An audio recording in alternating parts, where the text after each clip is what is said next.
if you're not feeling ready for the postseason, it's time to get there.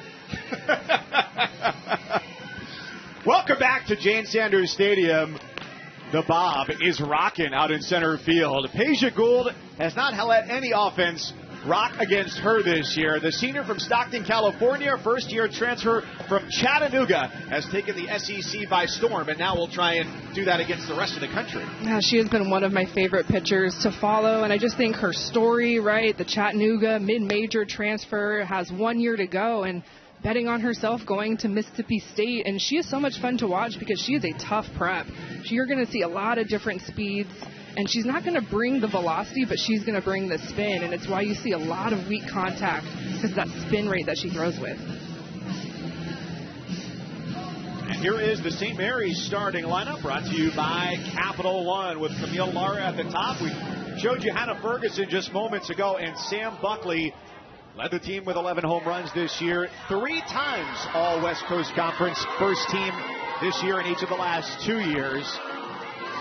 She was the WCC Freshman of the Year just a couple of years ago. So this is a lineup that is not fazed by facing this level of competition.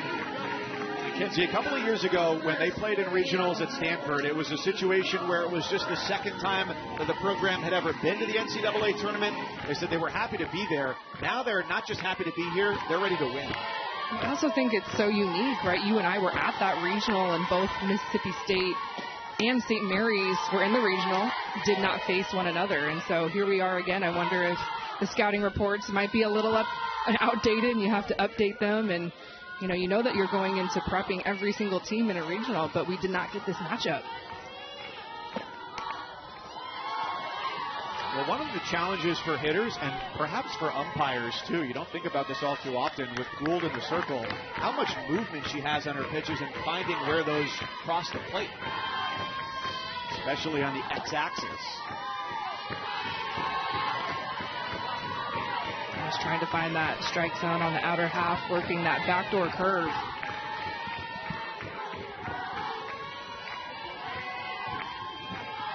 Laura, such a good eye at the plate, and she takes outside ball 4. So some understandable frustration for Peja Gould, who's used to hitting her spots, and Camille Lara, who's just drawn her 21st walk of the season. That was the second best on the team during the regular season, is aboard. This is something that Lara has done very well as of late, is just be a patient presence at the top of the lineup. Because this is the hitter that St. Mary's needs to have runners on base for.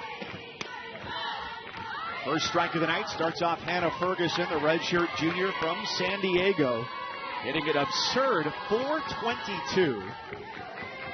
All West Coast Conference first team this year, and comes into the postseason on a 12-game hitting streak.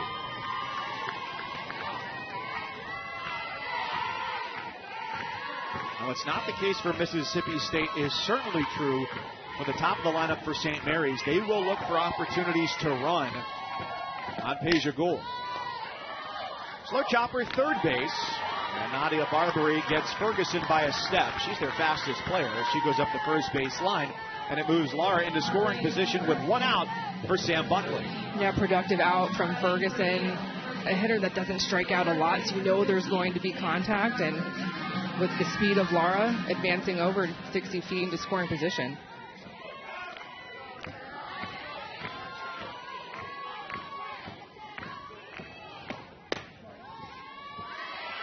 Called strike to Buckley, starts her off. Now it's definitely a step up in competition from the WCC, going up against one of the best pitching teams out of the SEC, but the schedule that they put together this year for St. Mary's gave them opportunities to face really strong pitching earlier in the season. Talking about it yesterday with them, they said the best pitchers they faced this year, Sidney Peters from Texas A&M and Morgan Reimer from the University of Washington. 0-2, deep right center field. Keller retreating. Goodbye! Sam Buckley's 12th home run of the year is a dugout emptier. And 3 batters into the game, it's St. Mary's with a 2-0 lead over Mississippi State.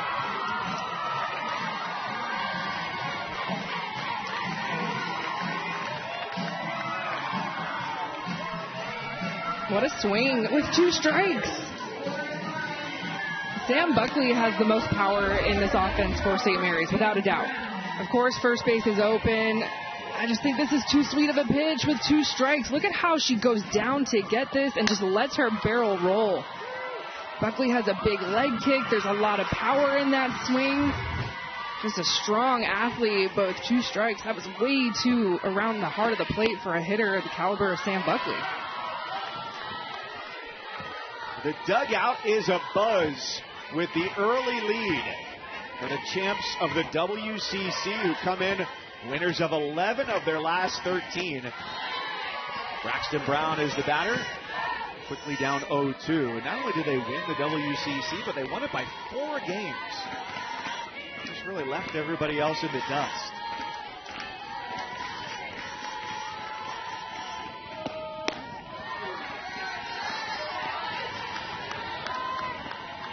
Things have gone well for the Gales this year when they do put runs on the board ahead of their opponent. 35 times they've done it, and 31 times they've emerged as the victors.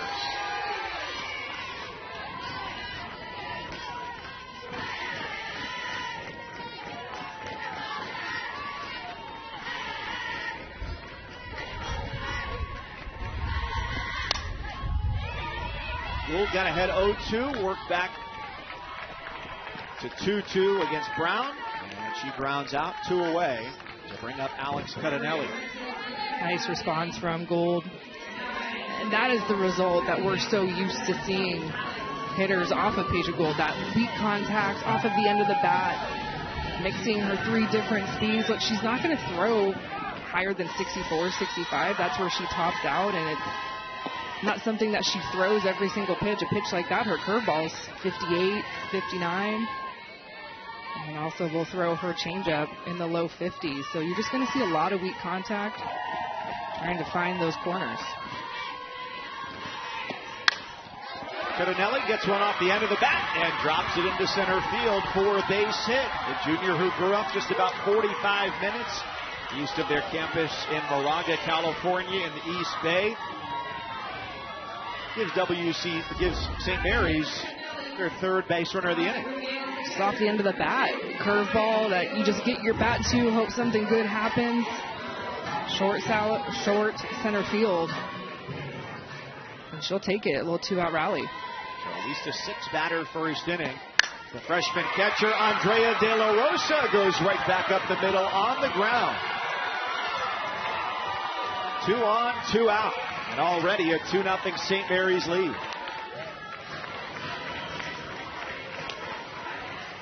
We're going to see a quick timeout defensively for Mississippi State, because these are good at-bats from St. Mary's. We've seen a little bit of everything. Obviously, the highlight, the 2-run home run from Buckley, but then back-to-back base hits in different ways.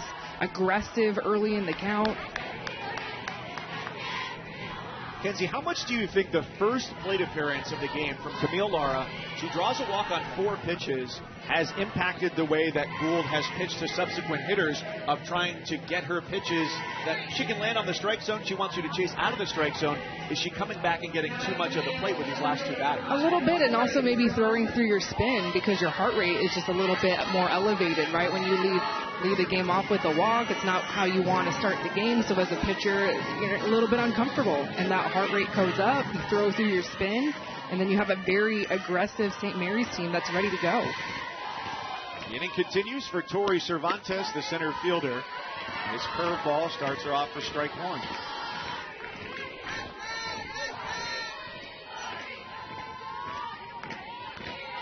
Cervantes, now a senior, played her first 2 years at short, and her second season as their everyday center fielder. Last year hit a career best .315. This year she's battled a back injury. Regular season at .280. Just underneath that. 1-2.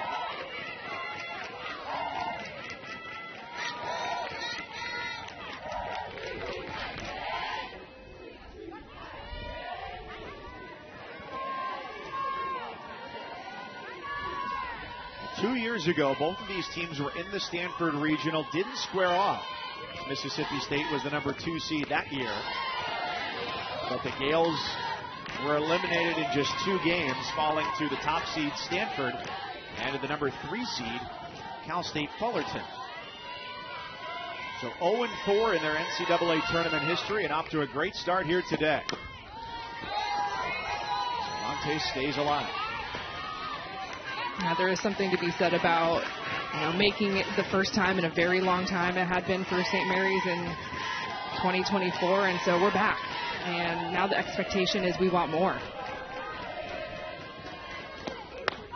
Swing and a miss, strike 3. Gould gets the strikeout, but St. Mary's gets on the board. Sam Buckley's 12th long ball of the year, a no-doubter. What a swing here from the junior. One of the best bats in the West Coast Conference, showing up early in the first. For the first time in St. Mary's NCAA tournament history, they have a lead, 2-0, courtesy of Sam Buckley's home run, 30th of her career, and she just became the program's all-time home run leader. Setting things up nicely for the 2026 West Coast Conference Pitcher of the Year, and that's the senior Odie Vasquez. Yeah, this is someone that I've enjoyed watching over her career. Has so much intensity. She's an emotional pitcher. Her team feeds off of her, and she brings it. Has good velocities, 65, 66 miles an hour. The righty, but she's really going to work that arm side, and it's going to be all about the rise ball. She can climb the ladder, and she is a competitor. Kiara Sells, the senior, waiting her time in the cleanup spot. Her first 2 seasons had just 10 at-bats, and then has really turned it on over the last couple of years. This is a team that average-wise was 14th in the SEC. Out of 15 teams, they were also second to last in on-base and in slugging. First pitch swinging, Morgan Stiles with a laser to center field. Tori Cervantes a couple steps to the alleyway, and it's 1 pitch and 1 out for Odie Vasquez.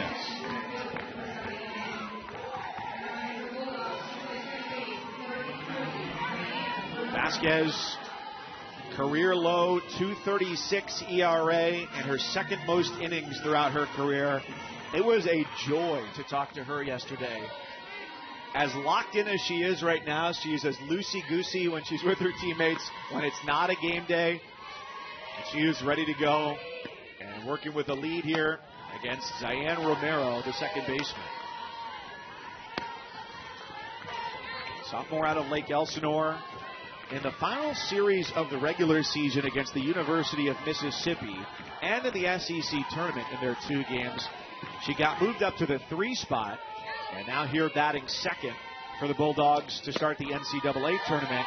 A couple of tweaks that Mississippi State has made in this lineup, trying to find any new combination permutation that will produce more offense. Yeah, I've been very interested to see how this Bulldog lineup produces, right? It's a new season. You get out of SEC, you have the ability to take a breath. You don't know where you're going. Selection Sunday happens, and obviously the storyline for Mississippi State, everyone knows it, is that they have been struggling as of late offensively. And so can this new start be a positive for your team? Maybe you shift the lineup a little bit. Maybe you do a little bit something different in the week. Switch up practice a little bit. But it is not a secret that this team needs to score runs because their pitching, although they have given up 2 runs here in the first, has been so stellar.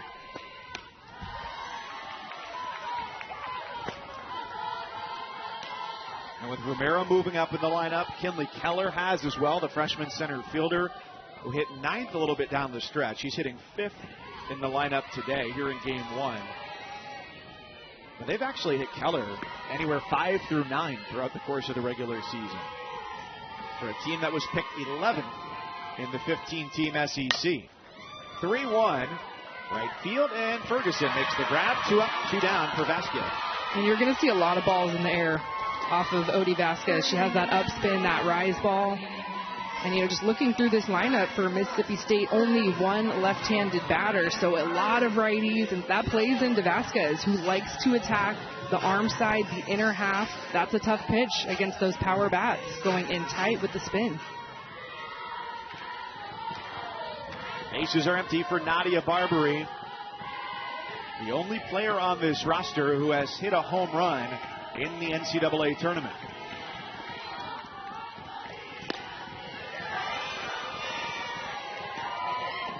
Barbarie this year, second team All-SEC for the second straight year. And the best slugging percentage in their 24 SEC games. Her power elevated this year. And there's Vasquez working in on the hands, missing 2-0. Yeah, typically she'll start lower in the zone with that rise ball, and then as she gets strikes throughout the count, she has the ability to move it up. So falling behind here, that rise ball just a little bit too high.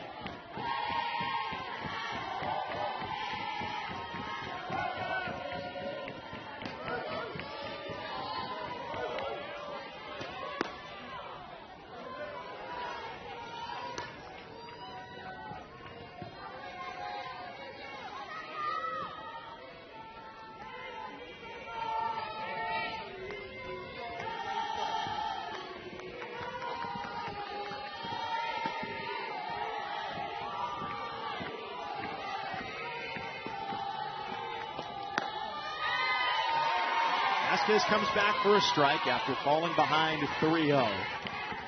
Struck out a career high 141 batters this year, more than a batter per inning. She was named Pitcher of the Year in the WCC for the second time in 3 seasons. Barbarie lifts it to left field. Camille Lara's got a beat on it, and it's a 1-2-3 first inning for Odie Vasquez and St. Mary's. Looking for their first NCAA tournament win. They're clear of Mississippi State 2-0 at the end of 1. Bit of a rough first inning for Gould, who issued a 4-pitch walk to start. 2 batters later, gave up that home run out to straightaway center field. So Taylor Lane, the first baseman, leading things off. Fouls it back for strike 1. Gould in the circle is no stranger to high expectations. 2 times at Chattanooga was the SoCon Pitcher of the Year. And while she was there in Tennessee's Scenic City, and it is if you've ever been, not quite as hilly as Eugene, but it's got its ups and downs. An ERA of 2.28 with the Mocs. Bloop to first. Paige Ernstis leans in and retires Taylor Lane.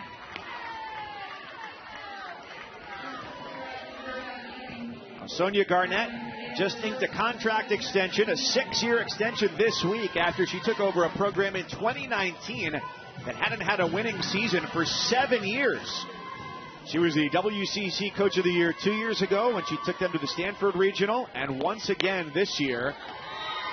She came from Division II Academy of Art after 4 seasons there and played at San Francisco State, an All-American and All-Conference pitcher in the class of 2006.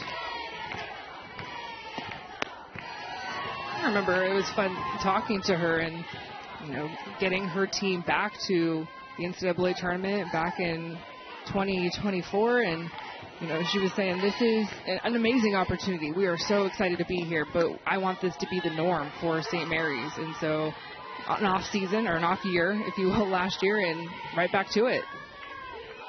And so many of the same pieces are on this roster. Foul ball, 2-2. And so for them, it's been a group conversation about making it to Sunday, that they feel like they're on a mission and that their belief in themselves is elevated from that 2024 experience. And it feels different, too, because going from Moraga to Stanford, that's a commute. That's not a road trip necessarily. Strike 3 called as Gould gets her second strikeout, first looking. So to be able to go somewhere new, somewhere different, makes this experience feel different also for the Gales. Yeah, you could tell it was one year we want to enjoy this experience. This year it's we want to win this experience and advance.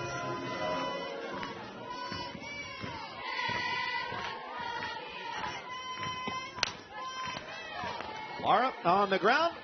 Gould back to form. It's a 1-2-3 inning.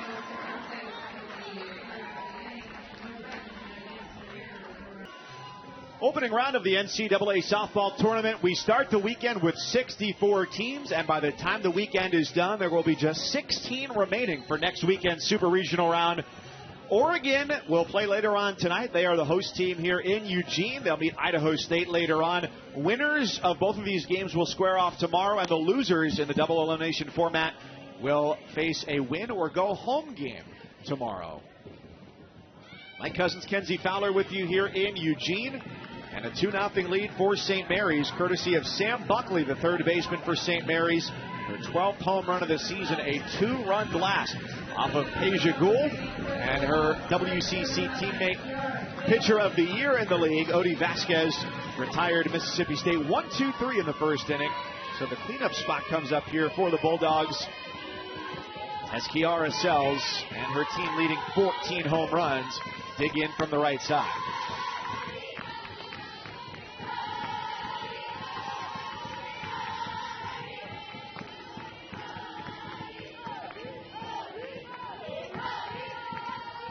Kiara was telling us yesterday about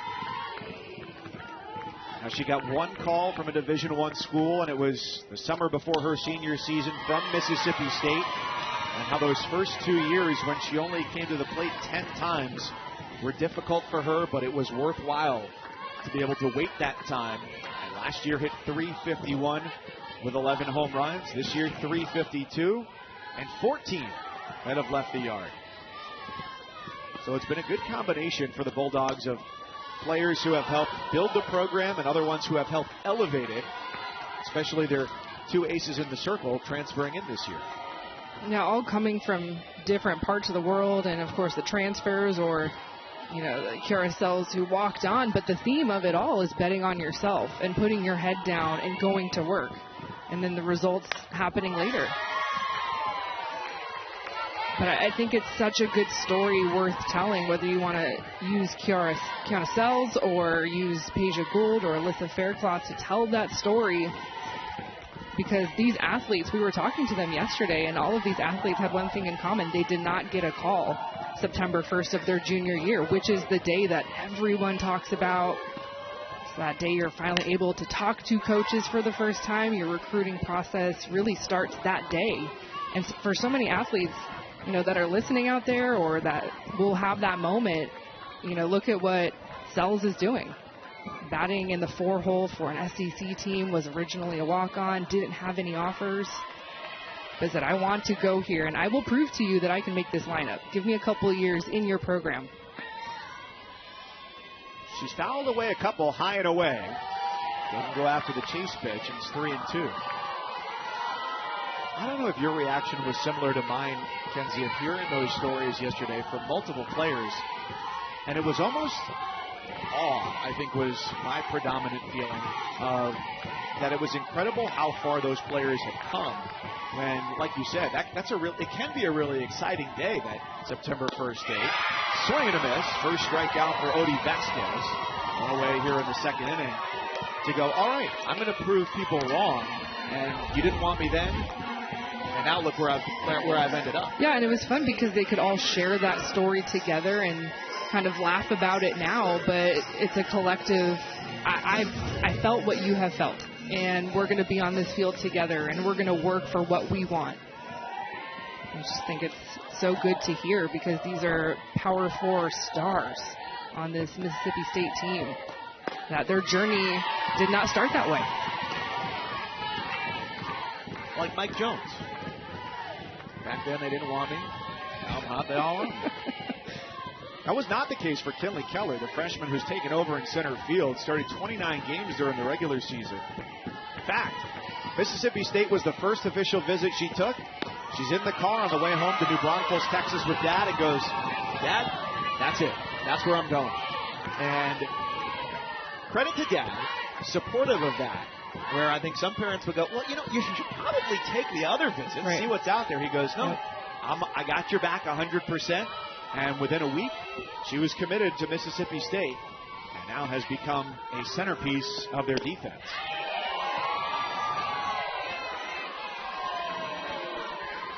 similar story to Peja Gould when she took her transfer visit to Mississippi State. She said, I walked right on campus and it felt like home right away. So credit to Coach Ricketts and the culture that she brings for these athletes.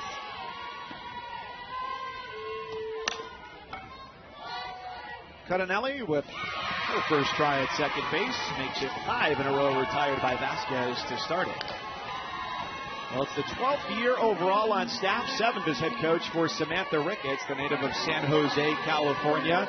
Played for Patty Gasso at Oklahoma, class of 2009. Learned really how to become a coach under Patty Gasso as a GA for 2 years. And just 4 years ago, took Mississippi State to their first Super Regionals. They hosted against Arizona after eliminating the number 2 national seed, Florida State. Beware Tallahassee, the upset capital of the softball world today.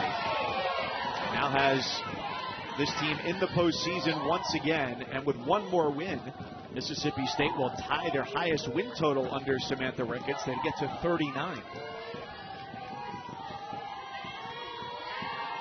So they continue to find a way. Trying to find a way on base right now. Morgan Bernardini, the left fielder, in the 6th spot.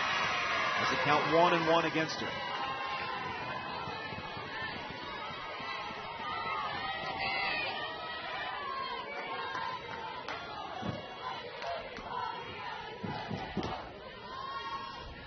Bernardini from a real small town in Illinois.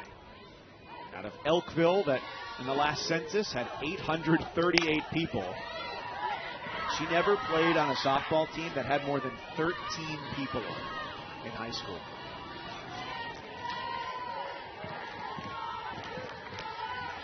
You only need 9. Depends how funky you want to be with the lineup. Maybe you need 10. Well, in middle school, I remember there being 10 because they gave us a rover, extra position there in middle school. A little throwback if anybody else had a rover in middle school. Gonna need more of a follow-up on that for 1-2. Oh, good. Now we got at least one more pitch for you to explain what you're talking about. The rover is between second base and center field. It's just like the middleman between the shortstop, second baseman, and the center field. That's very Thursday night rec league softball. Well, yeah. You get 10 players defensively in middle school. You got to have someone playing the rover. And I always wanted to play the rover. I never got to. I was always pitching, and then when I wasn't pitching, I was at shortstop. And I was like, can I just go out there? It looks really fun. Oh, sorry, I was too good playing the most important positions. I couldn't go be the rover. Let me play rover. We see so many shifts now with all the data that we have in our sport. Sometimes you'll see players kind of venture out to that rover area. Did it have to be in that one spot, or could you put the rover anywhere? No, you could. It had to be, shallow center field. But you're right. It's not out of the question that you see 5 infielders at some point this weekend. Yep. Vasquez has gone into some deep counts. Hasn't allowed a base runner. Looking for a second strikeout. And it'll be at least one more pitch here for Bernardini.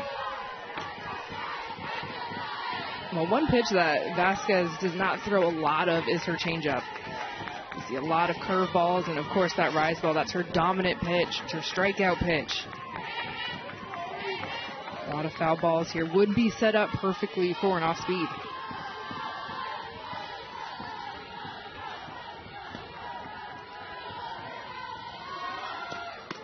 Payoff pitch, got her.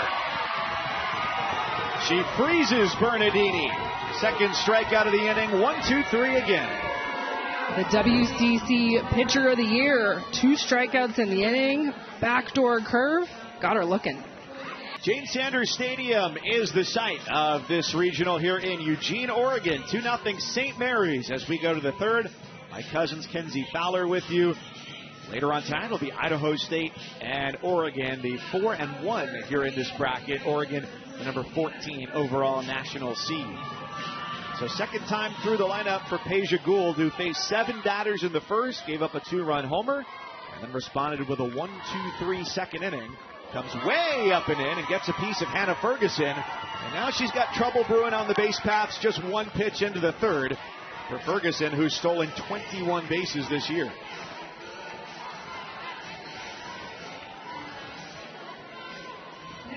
Laughing about it a little bit, but wore it well. Just one of those things, right-handed pitcher, you want to spin a curveball in the inner half, and if it gets away from you, well, it's going right into that hitter. So with a little bit of trouble in the circle in a game that feels like you need to win it, even though you don't. It's double elimination. The Mississippi State bullpen now, Kenzie, has been active 2 innings in a row. You don't want to go with the sports cliche of it's a must-win game, because it's literally not. But if you go down 0-1, there's no more room for error. And kind of interesting, I don't see Alyssa Faircloth. One of those ace-1, ace-2, the duo between Gould and Faircloth. It has been the 1-2 punch all season long, and so saw Delaney Everett and Layla Amon getting loose down there. Gould's behind 2-1 to Buckley.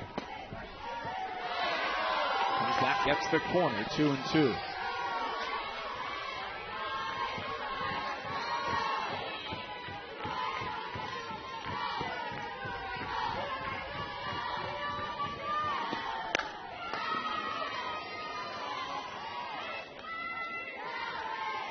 Sam Buckley's career, even though she's just a junior, has been phenomenal. She was one of 25 finalists for NFCA Freshman of the Year 2 years ago and won Conference Freshman of the Year. Last year hit .402 and set 3 different offensive program records and has gotten even better this year.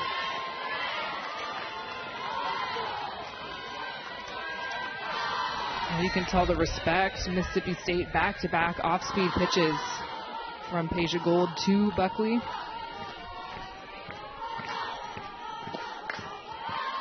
She got her to pop it up. Des Rivera, former Oregon State catcher, makes the grab. She's got World Series experience from back in 2022. One of their other portal additions behind the plate puts away Buckley for a big first out.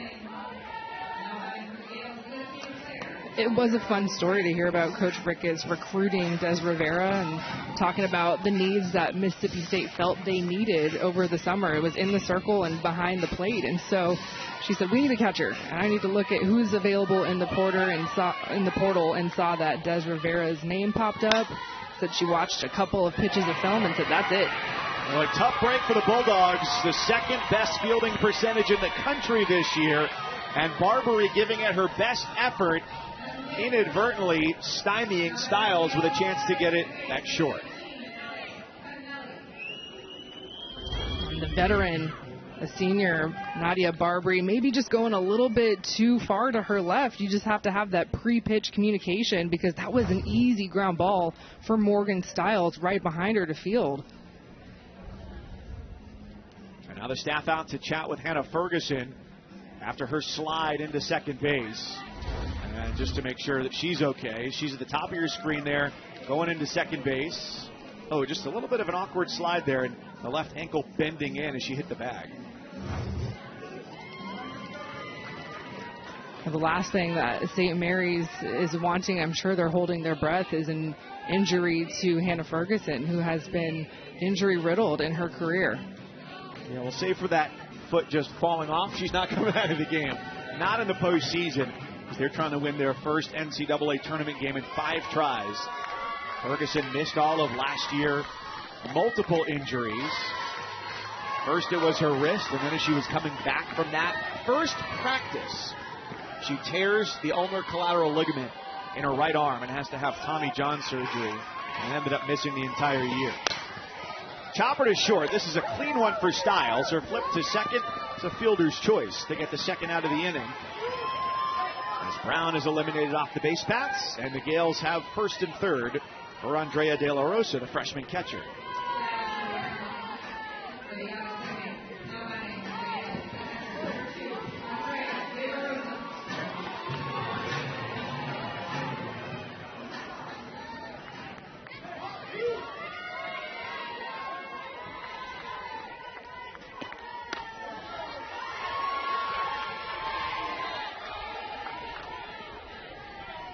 De La Rosa during the regular season only started 12 games, only played in 17, and split time with Avery Prescott behind the plate. But they said her bat really heated up toward the end of the regular season, and so she's taken control of that position. And Alex Cudinelli is taking control of the base paths. On the throw back to the circle, she just sprinted from first to second, and now a base hit could be a 2-run production for St. Mary's.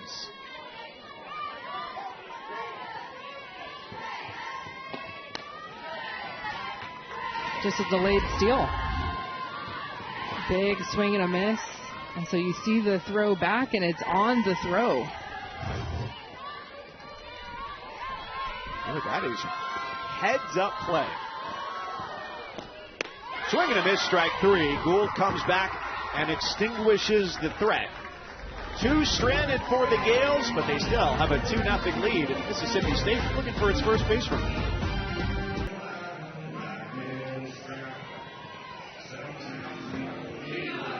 Seven, 8, 9 in the lineup starts with Paige Ernstis, the sophomore from New Palestine, Indiana. The 3rd player ever from the Hoosier State to suit up in the white, maroon, and black. Goes after the first pitch, and on 3 hops, Alex Cudinelli retires her. So 2 times now in 3 innings, the first batter has swung at the first pitch and been retired.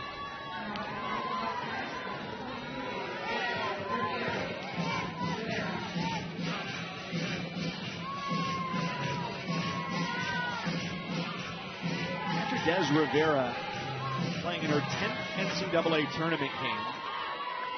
Her previous 9 as a part of Oregon State's run to Oklahoma City back in 2022. It's kind of interesting. Des Rivera was a freshman, of course, on that Women's College World Series team, and one of her teammates, Frankie Hamoudi, is the hitting coach in the other dugout for St. Mary's. Her 2 teammates for 2 years at Oregon State. Coach Moody, as they call her, graduated in the class of 2023. And when she graduated, she left as the Beavers' all-time home run leader. So that's a huge pickup for St. Mary's.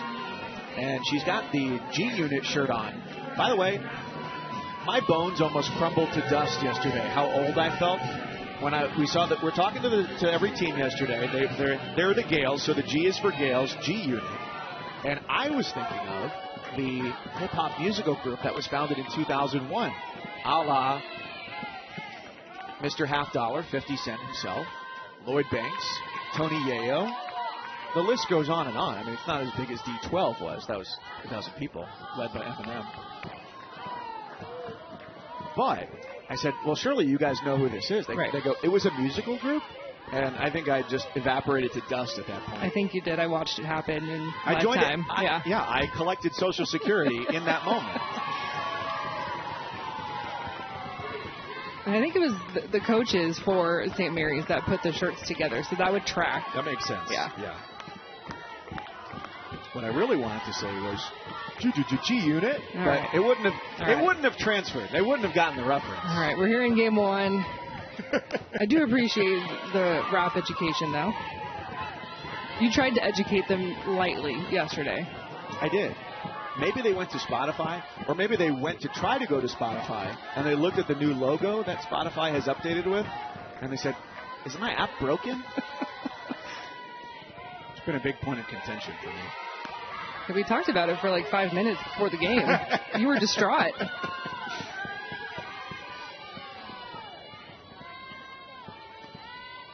One-two to Greta Grasso, the 9-hitter. Stroke to right, directly at Ferguson. Inning over. Great start for Odie Vasquez. No stranger to the postseason. 9 up, 9 down. Mississippi State head coach Samantha Ricketts will join us on the headset when we come back. Top of the 4th here in Eugene, Oregon. St. Mary's and Mississippi State, a 2-0 lead for the Gales. As the head coach of the Bulldogs, Samantha Ricketts now joins us. Next time we see your lineup, it's going to be the second time through, starting with Morgan Stiles. What type of adjustments will you want to see from your hitters in that second time through? Yeah, I think just making sure we're committing to the plan. I thought we did a good job in the first inning with our first 3 hitters, and then kind of got away from it and just started being a little bit too passive and letting her get ahead. So I think we just need to attack in our zone and our plan from the start with this next time through. And obviously your senior getting the start in the circle, adjustment after the first inning. What are you seeing from her? And also, what has she brought to your team this season. Yeah, I think she just settled in. You could see the first just wasn't really hitting her spots and not just the Peja that we're used to. And now I think she's settled in. She's letting the ball move a little bit and just love the mentality she brings and the confidence. And she's just been a great leader for us all year long. And just knowing that she's going to keep us in this game and give our offense a chance to get going here. Well, Coach, thank you. And we thank Pony for its appearance, too, over your shoulder. Always. Hail safe. That is Pony, one of the, I guess, ad hoc mascots for the Bulldogs this year, which we were told to make note is a unicorn named Pony. Correct. Don't get it twisted. A unicorn named Pony that, appeared in the fall when the team was doing their end of fall season challenge, if you will. Talent show. Yeah, talent show, skit competition. Long fly ball foul from Tori Cervantes to start the fourth. And Alyssa Faircloth was the one that brought Pony to their skit. The juniors were using some hobby horses, and so Pony just stuck. He's been with them all season long. Cervantes with a foul ball, 0-2. So the hobby horsing thing came from, I think, like an aside, just a sarcastic joke that then turned into each class doing its own different talent show thing. And so hobby horsing was one of them. There was the winners were the senior class from Mississippi State with a 1980s aerobics dance themed presentation, judged by the coaches and the support staff. And that is one of the best parts about coming to the NCAA tournament is you get 4 teams, 4 different conferences, 4 all varying stories of how they all arrived here and the things that brought them together throughout the course of the season. That's a very close call there at first base from Tori Cervantes. Bang, bang, and the Gales are thinking about this one, and here comes Sonia Garrett. She wants a review on that. Live, I thought safe. Jim Bertuzzi is our home plate umpire here for game 1. St. Mary's is challenging the out call at first base. The play is under further review. Umpiring crew today is Jim Bertuzzi at home, Marty Abazishan at first, Naomi Erdahl at second, and Todd Foy at third base. Well, Cervantes is the center fielder for St. Mary's, so she's got some speed even though she's coming from the right side. Yeah, she's safe. And the ball has to be in the webbing of the glove in order for the batter runner to be called out. And it certainly appears in slow motion and in live action that she beat that throw to the bag. Yeah, it's got to be in the back of the mitt. So just because the ball is at the front of the mitt, it's got to be a full catch in the back of the mitt.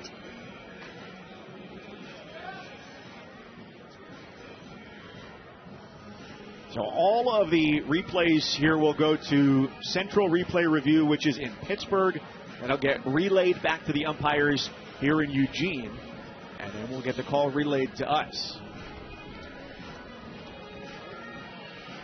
Cervantes struck out back in the first inning. Seems like, to the naked eye, a good challenge from Sonia Garnett. Right there. Yep. Foot That's down. the look.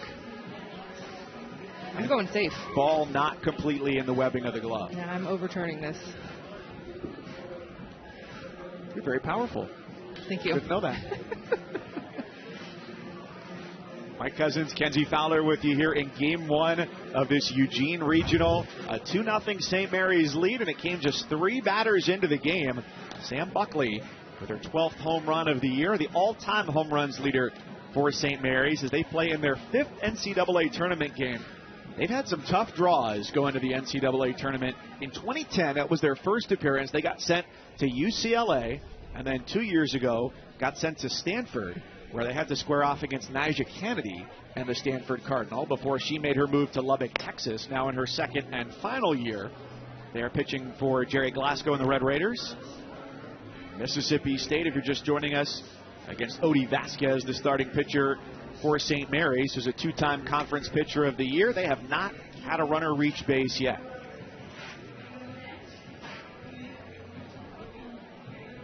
So the call has been handed down. It'll either be 1 out and nobody on, or a runner at first, Tori Cervantes for St. Mary's. After review, the ruling on the field stands. The runner is out. That is St. Mary's first challenge. They have one remaining.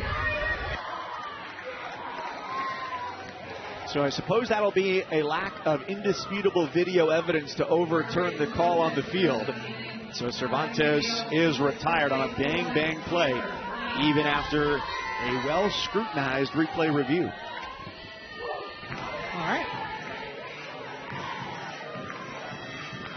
But I think a good time to use that challenge as well. Absolutely. Because it could turn the inning. You get the leadoff runner on, and it can totally change the mentality of the pitcher. For Gould, who has not been her usual self today. 3 strikeouts thus far. Bulldogs have had the bullpen firing in each of the last 2 innings. But now she retires the leadoff batter. 2 times in 4 innings she's done that. Got Taylor Lane on a weak flare to first base in her first plate appearance of the day.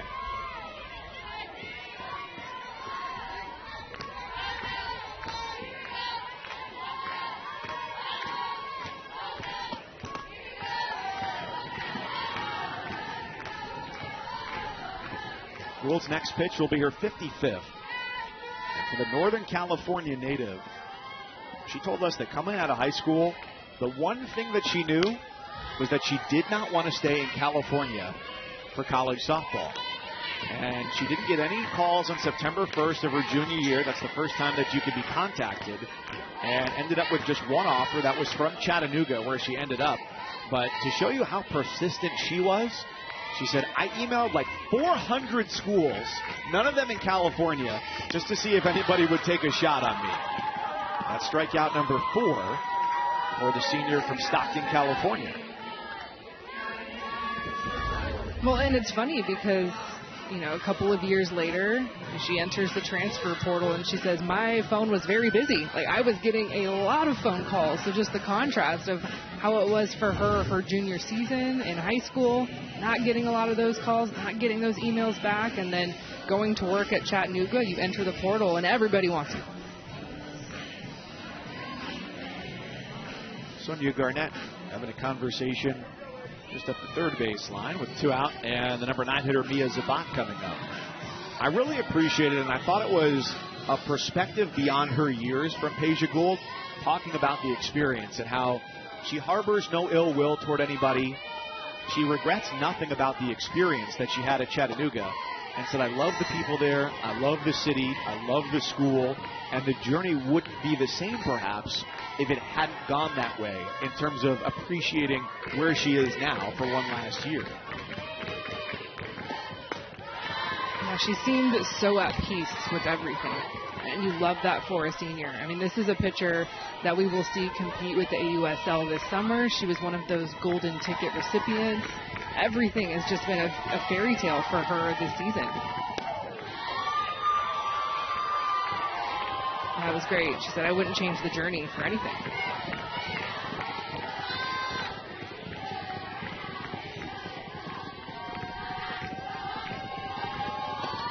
'60th pitch leads to strikeout number 5, and she's got another 1-2-3 inning. And we're less than 2 weeks away from the start of the Women's College World Series on the ESPN networks. Day number 1, though, here of the Eugene Regional, and it's St. Mary's out of the West Coast Conference with a 2-0 lead over Mississippi State from the SEC. Bottom of the 4th inning, top of the order coming up here for Mississippi State. Kenzie, as they look for their first base runner, and they're going to have to make some adjustments here against Odie Vasquez, who has struck out 2 batters out of the first 9. Yeah, Vasquez has done a really nice job getting ahead early in counts. And now you're talking about the information in the dugout. Of course, everyone is scouting everyone going into regionals. You're watching so much film. You're watching it on the plane if you need to. But there's nothing like being in the box and feeling what you're seeing. And so I'm sure Mississippi State talking about adjustments, hitter to hitter, inning to inning. So this is where we start to watch those adjustments start to come into action.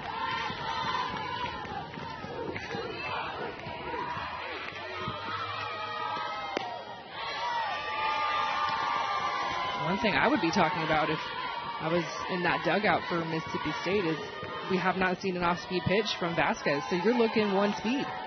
Just pick a part of the plate and get so aggressive early in the count. when you can eliminate an off-speed pitch as a hitter, it is a great feeling.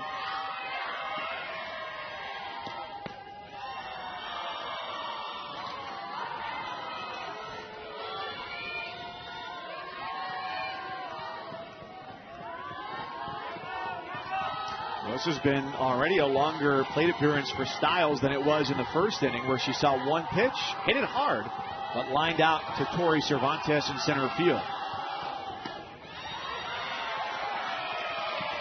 It's a good take and a hitter's count.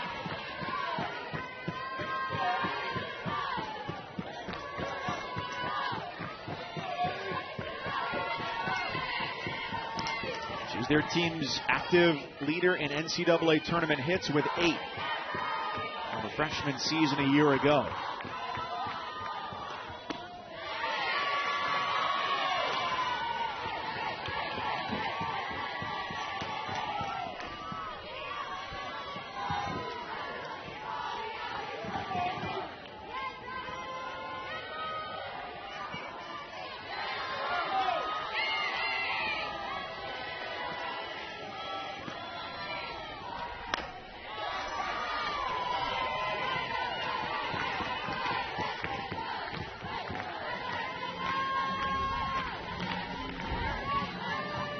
As a team this year in the SEC, Mississippi State hit .274, second to last. Their run production was third to last. And the two teams that finished behind them, Kentucky and Missouri, did not reach the NCAA tournament by virtue of not finishing with better than a 500 record. 3-2 pitch is a called strike 3. A gem of a pitch from Odie Vasquez for her third strikeout. 10 up, 10 down. Just so impressive for the senior to not give up in this at-bat, falling behind in the count 3-1, and coming back with the inside corner. And this is too close to take if you're Morgan Stiles. She's been swinging at that pitch prior on that inner half. The couple of pitches before, she was fouling them off and decides to take that. Yes, it's a little bit down, but that's way too close to take.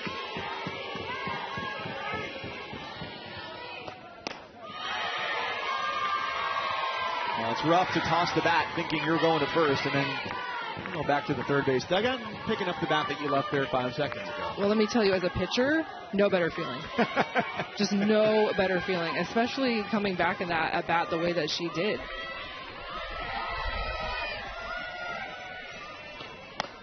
Is there any feeling in post-softball life that rivals that? Like you find a good pull-through spot at the grocery store on a crowded Sunday afternoon. All right, maybe, yeah. God, yes. No, I'm still looking for that adrenaline rush that you get with the ball in your hand and someone staring you down in the box. It's just, there's nothing like it. I was wondering why you keep going skydiving. Thought it was a little weird. Not for me. No, we're not. No. Life in danger, no thank you. So the pitcher who learned how to pitch by watching YouTube videos right now is shutting down Mississippi State. It's the 11th batter of the game, Zion Romero, 0 for 1 with a fly out to right. And they have not had a batter reach. She's been relentless, attacking the inside part of the plate, not afraid to come inside. And to me, for Mississippi State, you see that. I'm going to cheat back a little bit, and I'm going to look first or second pitch, and I'm getting my hack off. And we have seen a lot of takes from the Bulldog hitters. It's one of those things where you can just sell out on one side of the plate. Part of the reason Romero's up in the lineup, she's hit at .346 her last 10. She goes chasing into the left-handed batter's box. And that's the fourth strikeout back-to-back now for Vasquez. And this is exactly how you want it to be set up. You're going in. You get a hitter very uncomfortable, and it opens up the outer half. So 3 straight pitches on the inner half. I'm going to go curveball away, and you can see how uncomfortable Romero was in that swing. Nadia Barbarie gives Mississippi State a great chance to get something going. Team leader in average and slugging during 24 SEC games this year.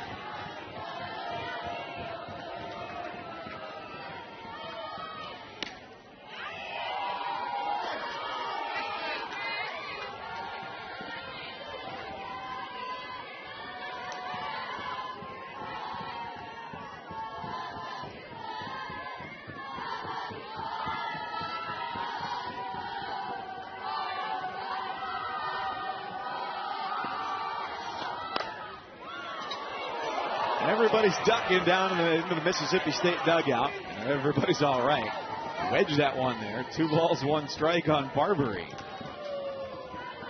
And coming up next half inning, when we go to the top of the 5th inning, we'll be joined by Sonia Garnett, now a 2-time West Coast Conference Coach of the Year. Her Gales holding on to a 2-0 lead here in the bottom of the 4th inning. The winner of this game faces the winner of Game 2 tonight here in Eugene, which is Idaho State against the host Oregon.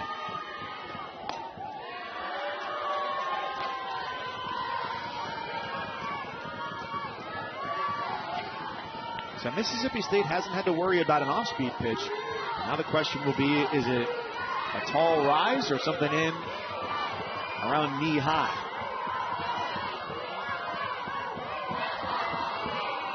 Vasquez with a 3-1 to Barbarie. And this is lifted out toward left. Lara chasing, and it is gone!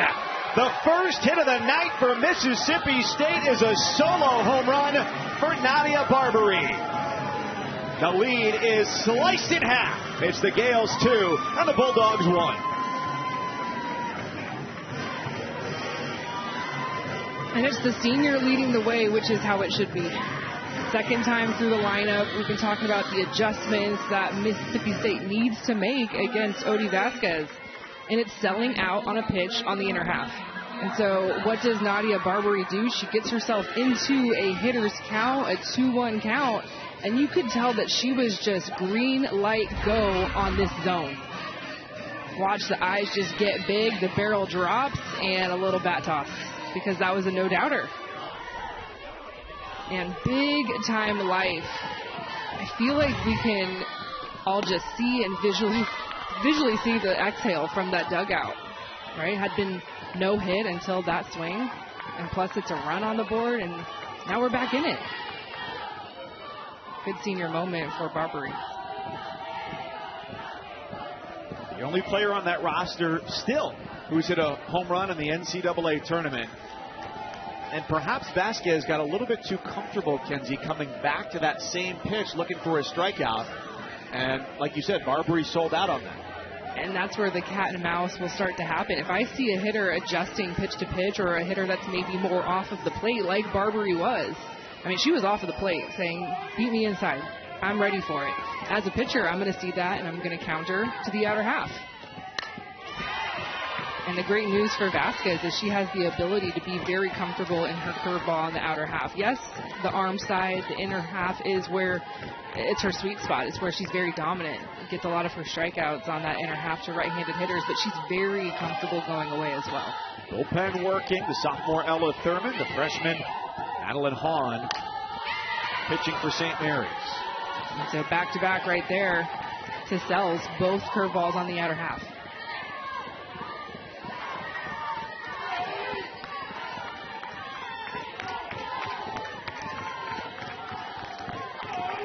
No doubt they'd make a pitching change if they needed to, but there's also no question that Odie Vasquez is the one who will deliver them to victory if that's how this game ends. Still early, though, and a 2-1 lead and another strikeout. So she gets 3 strikeouts, but also gives up the home run. Nadia Barbarie with her 13th of the year makes it a 2-1 game. A little bit of life for Mississippi State offensively. This team needs to get going. A solo shot from Nadia Barbarie, a no-doubter. Bulldogs are on the board. Here at Jane Sanders Stadium in Eugene, Oregon, our first game of the weekend, and it's a 2-1 lead for the St. Mary's Gales over Mississippi State. Sonia Garnett is the head coach of the Gales. Well, just 3 batters into the game. You guys got a great spark. You got a great hat as well. That's a sartorial flair, no doubt. What was the energy like in the dugout, when nerves are high after Sam hits that home run 3 batters into the game? I think we relaxed a little bit, took a deep breath, and I think we're getting a little bit out of ourselves right now. We need to get back into the zone and play pitch to pitch. Well, I know we're all business here, but I have to ask about the hat. Is this a new thing, or is this a hat that you guys have worn before? This is brand new, just made today.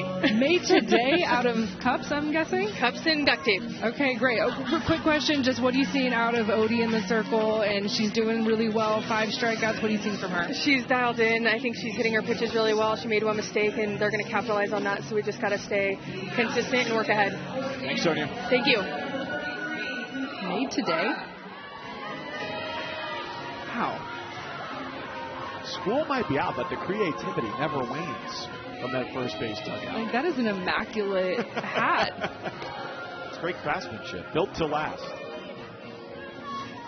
It has the color sections, very traffic cone-esque. Makes me really excited for the release of Hocus Pocus 3.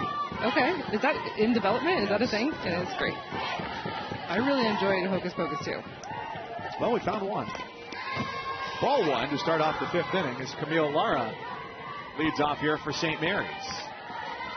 They are 0-4 in their NCAA tournament history. 2010 got sent to UCLA, and then 2 years ago went to Stanford for regionals. So really what this boils down to, if you're going to summarize the first 4 innings, one big mistake for each pitcher. And the difference was a leadoff walk to Lara. On just 4 pitches that started the game.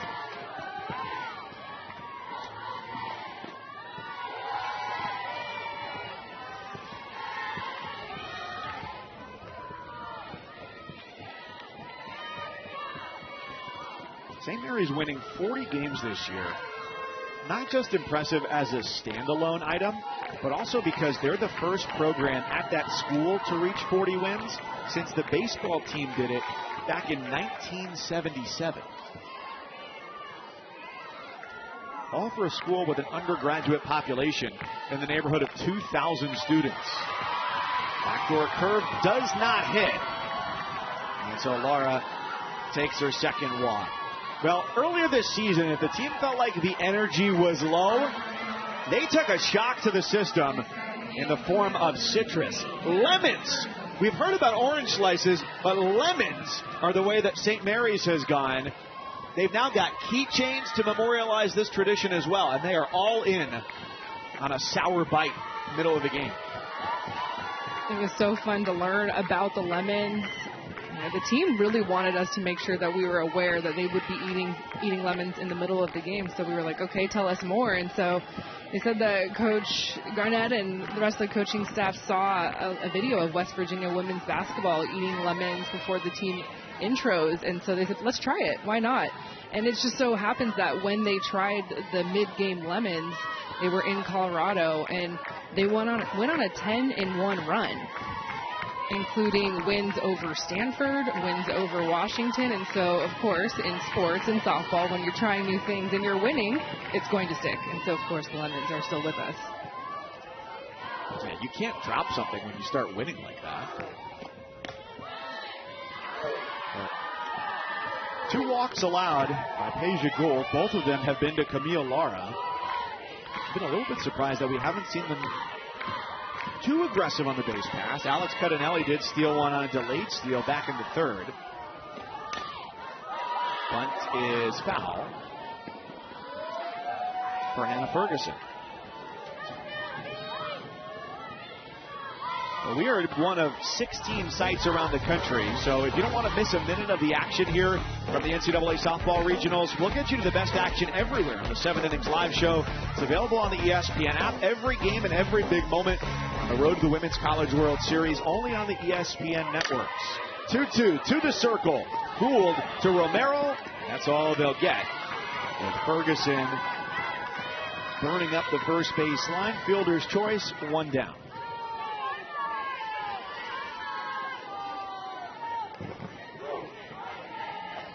Really needed Ferguson to be a little bit more productive, a hitter that is so good at putting the bat to the ball. But it was a nice play by Peja Gould. Heads up, the senior gets that lead out. Ferguson came in, 12-game hitting streak. She's been on base twice, but has not picked up a base hit. She got plunked in the 3rd on a pitch that just nicked her coming inside. And here the fielder's choice. She's 0 for 2, but sets up Sam Buckley. Back in the 1st, hit a 2-run home run to the bleachers in center field. It goes reaching to put that ball out of play. She was swinging big there. That was a pitch that was a ball, maybe 2 balls off of home plate. Just getting after it.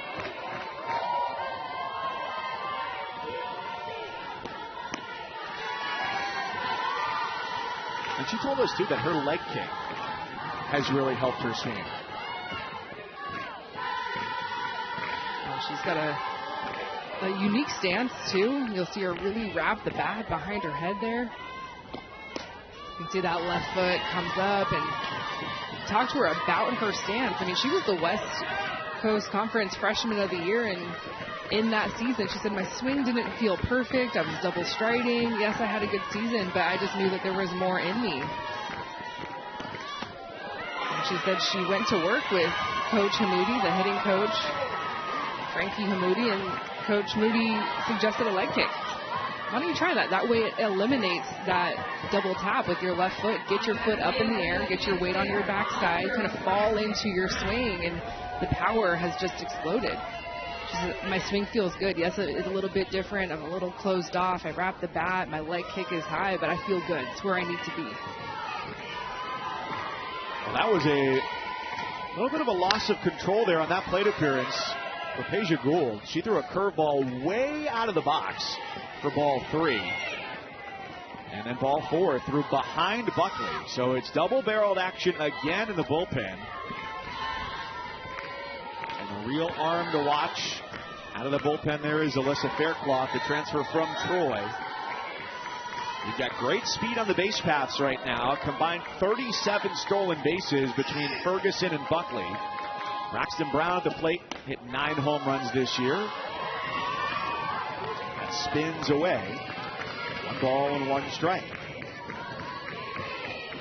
Big opportunity here for St. Mary's. They scored those 2 in the first, stranded 2 in the third, and Brown gets to 1 and 2. But in the second and fourth innings, Gould had no problem with him.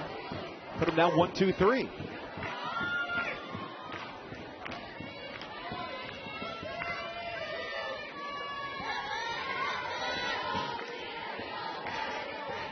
Undulations of the innings for St. Mary's. The first, the third, and now here in the fifth where they've threatened.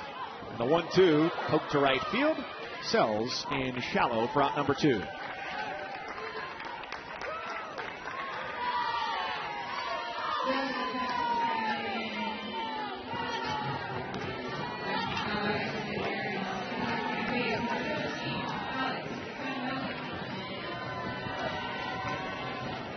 The biggest game of Peja Gould's career. Transferred in from Chattanooga. Immediately felt at home in Starkville. Alex Pettinelli takes the strike, and for as much pub as Hannah Ferguson and Sam Buckley get, Pettinelli, the junior, was also all-conference first team this year. She singled her first time up. 0-1 is foul ball. 0-2.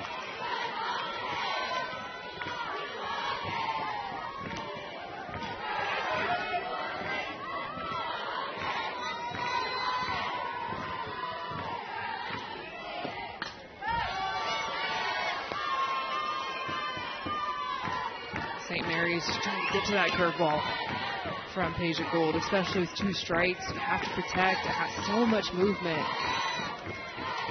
See a lot of just weak foul balls to the right side from the right-handed hitters.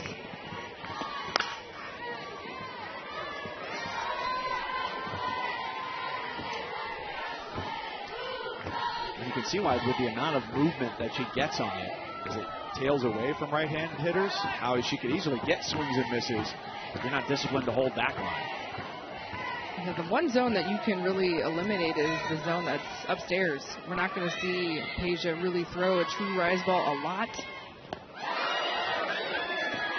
The inning is over on a strikeout in the dirt. She's got 6 strikeouts. She strands 2. The deficit remains 1 for the Bulldogs. Well, the 2-time WCC Pitcher of the Year, the senior, Odie Vasquez, is showing out. 5 strikeouts. There's been little trouble for her. Yes, the 1 home run, the 1 hit given up to the senior for Mississippi State, Nadia Barbarie. Small blemish, but other than that, picture perfect. Taking a look at her line, she has been so stellar her entire career. Obviously a breakout star when she was a sophomore. And she's leading her team back to the NCAA tournament, looking for the first win in program history. They've been twice before. They've lost all 4 games with the double elimination format in the NCAA tournament. in all 3 rounds here in Regional, Supers, and at the World Series. Just from the day she stepped on campus, she's been excellent. And played just 1 year of high school softball, played travel ball the rest of the time. And you could really tell, we talked about how St. Mary's is a small campus to begin with, in terms of having 2,000 undergrads, but how she feels so supported by her teammates. How she loves her team. Anytime that we got to talk to her and it was her time to speak, everything out of her mouth was just, I love my team. It's for my team. And I enjoyed her frankness. She was very candid with us, saying that she did not enjoy pitching until she got to St. Mary's. And that can be a real thing for pitchers. Pitching is incredibly tough. Right? It's like the old League of Their Own saying, if it was hard, everyone would do it. It was easy, everyone would do it. But the hard is what makes it great, and that's pitching. And sometimes pitching is a really lonely place to be. And so we were talking to Odie about what makes you so successful. And she said, my team. It's my teammates. They make me enjoy being a pitcher, because there were times in my life I did not like pitching. I think that's twofold. There, she gives up her first walk. So Kinley Keller is on, just the second base runner of the night from Mississippi State. But one, there's the solitary element of pitching, that everything falls on you. It's like whether you run cross country or you're a wrestler, there's a team, but it's really on your shoulders. But 2, here is Bernardini squares to bunt and pulls back. Then it can be hard to do something when, I think everybody has this as an adolescent. Your parents say, all right, you're going to do this. And you go, no, I don't really want to do it. But then it turns out you're pretty good at it. Right. And for her, it was an opportunity to realize, hey, this softball thing, this could get me Division I scholarship. This is a big deal. But then finding the camaraderie of like-minded teammates has made all the difference in the world. That's a great grab by Sam Buckley over the shoulder. Never even the opportunity to square her shoulders, and yet never a doubt that she was going to make that catch. Huge out, especially following the leadoff walk. We had not seen Vasquez give up a walk. She does in this inning, and an unproductive out for Mississippi State. This is an out that has got to be something on the ground, thinking right side, maybe a bunt. Great play by the home run hitter.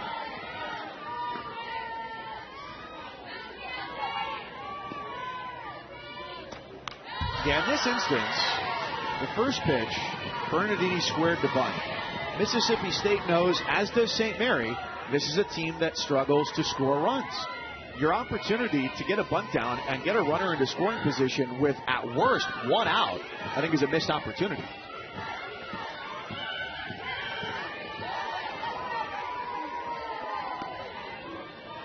Now you go to the bottom third of this lineup.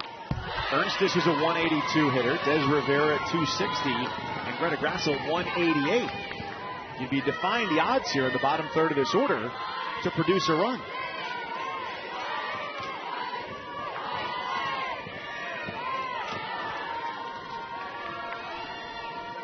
(2-1), St. Mary's in the lead. On a Sam Buckley first inning home run.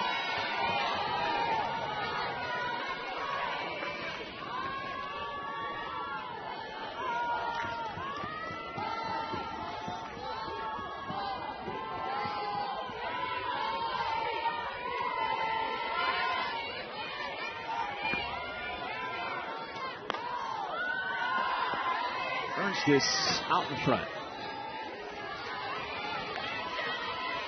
Possible pinch hit situation. Taylor Troutman is in the on-deck circle. Des Rivera started the game there in the 8th spot. 0 for 1 with a ground out.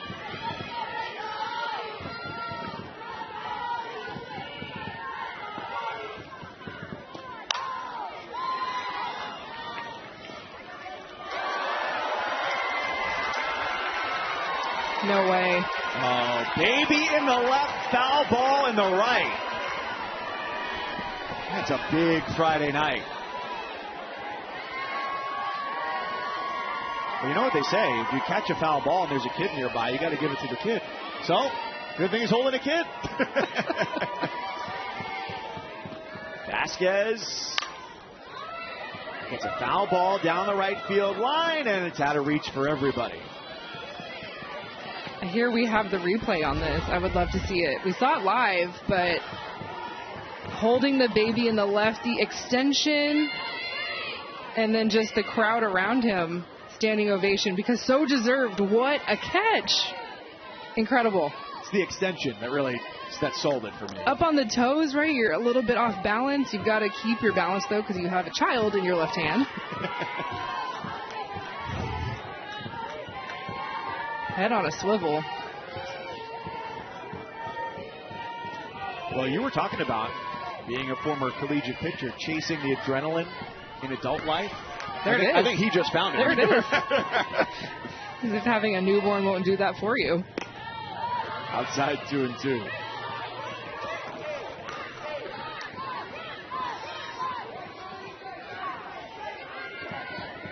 I think he gets to keep that ball.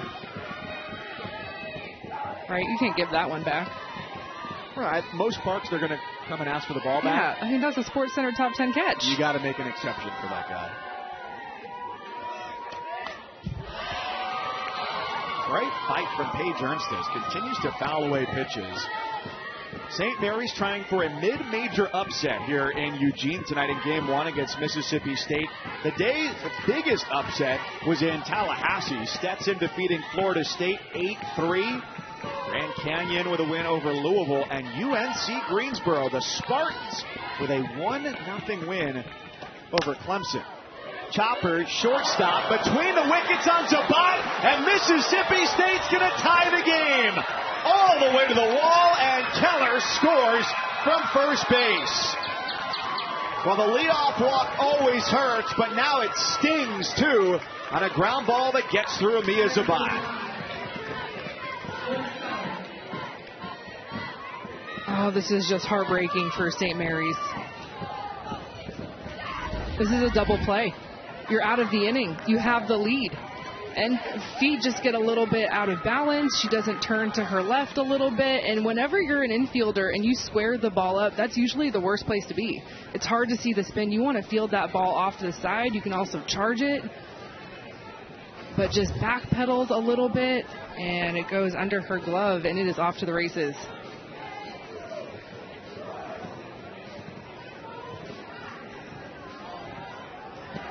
I think equally stunned on both sides right now. Mississippi State, that the game is tied, and St. Mary's, that ball not only got past Zabat, and you can't necessarily fault the outfielders here. They're both converging, but you also expect that play is going to be made. Well, and you see Zabat, her feet get still, and she's on her heels, and that is the worst place to be as an infielder. You want to get around that ball, and it's almost one of those things where you could feel her and see her overthink it because it was such an easy double play gift. The Women's College World Series returns to Oklahoma City. Action starts Thursday, May 28th, 12 Eastern, live on ESPN. And for more information on the 2026 Women's College World Series, go to NCAA.com, the home for all NCAA championships. Perhaps Pony delivering a little bit of magic for the Bulldogs here in Eugene, Oregon. They travel more than 2,000 miles from home. Is that a lap Pony on the plane? Do you need a ticket for that? Pony probably had a charter seat, right? Coming from Starkville. You can sit anywhere you want. Only 30 seats on the plane, but Pony's got to be one of them. Yeah. So the pinch hitter here is Taylor Troutman, who had one of their biggest hits this season against Tennessee to deliver a victory for them and end Tennessee's undefeated start to the season, 26 games.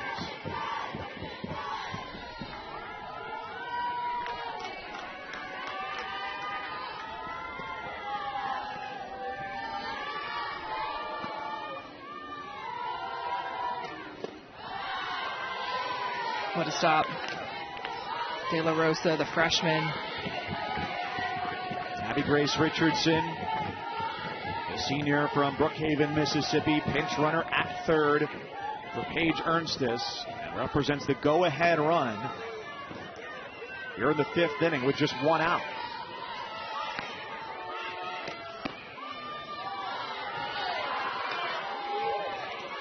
Vasquez is really trying to stretch the plate, left-handed hitter. And Troutman, and there has only been one other left-handed hitter in this lineup for Mississippi State, so just trying to do something, Coach Ricketts is, and make Vasquez a little bit more uncomfortable.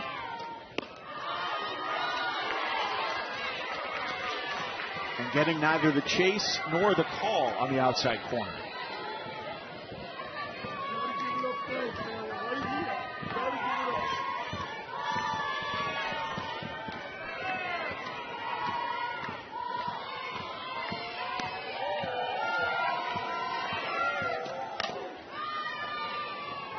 Was tempting after all those pitches off the plate.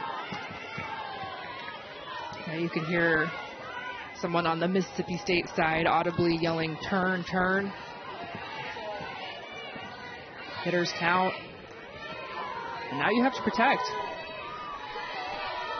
Strikeout goes a long way here if Vasquez can get it. She's got 5 of them tonight. And a 3-2 pitch turns it into number 6 and freezes Troutman.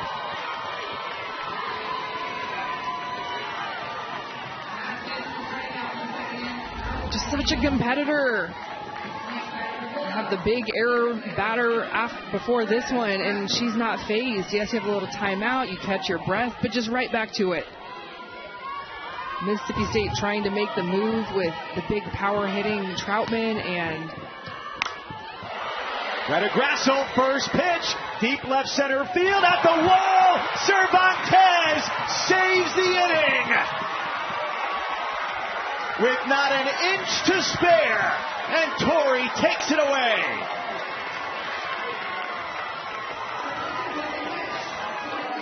Well, I know we had talked about the dad making the catch for St. Mary's in the stands, but how about Cervantes going up against the center field wall, robbing a home run, the reaction, and I love the reaction also from Odie Vasquez in the circle, her center fielders having her back, hands up in the air. Thank you, teammate. First game is a close one here at the Eugene Regional at Jane Sanders Stadium. Mississippi State and St. Mary's meet for just the second time ever. And later on tonight at 10 Eastern on ESPN2 for the second time this season. Idaho State and Oregon will go head-to-head. And that first meeting, I went extra innings here in Eugene. Mike Cousins, Kenzie Fowler back with you, and what has been a really interesting game in that Mississippi State has 2 runs and 1 hit, and St. Mary's 2 runs came on 1 hit. It's a Sam Buckley 2-run homer in the first. So Andrea De La Rosa is 1 for 2, and she leads off here against Peja Gould. 6 strikeouts through 5 innings. Yeah, just so tough for St. Mary's, right? Give up the run to tie the game, and there was not a hit in the inning.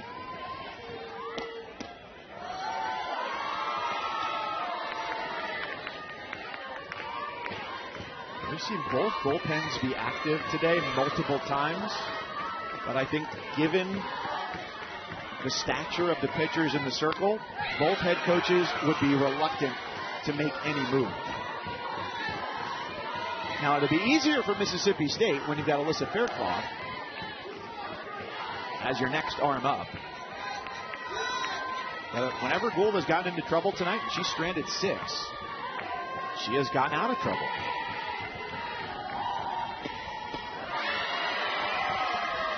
She continues on a torrid pace. She got a strikeout to end the 5th, and her 7th begins the 6th inning.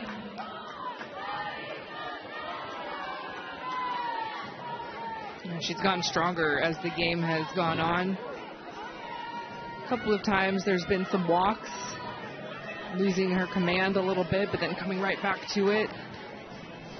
And she's a pitcher that is very comfortable with not getting strikeouts, so of course racking them up tonight, but she's very comfortable with ground balls to her infield. A pitcher that pitches to contact, pitches to weak contact, trusts her spin because of her high spin rate.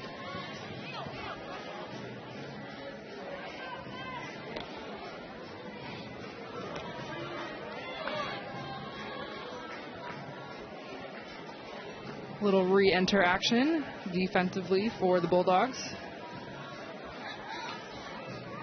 That's Tatum Silva out there in right field. And they also kept Abby Grace Richardson in the game. She was the pinch runner at third, who was stranded there. She stays at first base for Paige Ernstis.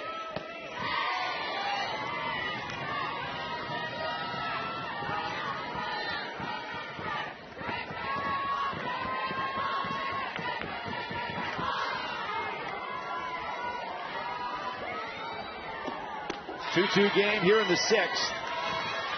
Cervantes made a fabulous grab out at center field, is 0 for 2. Last time up, though, it was a bang play at first base.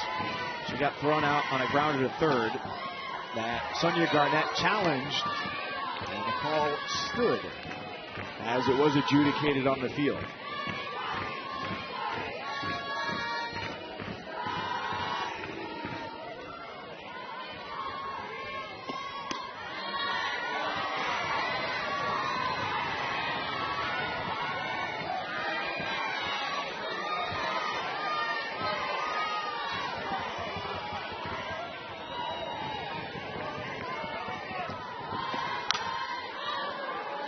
Cervantes scoops it to second, and it is easily put away.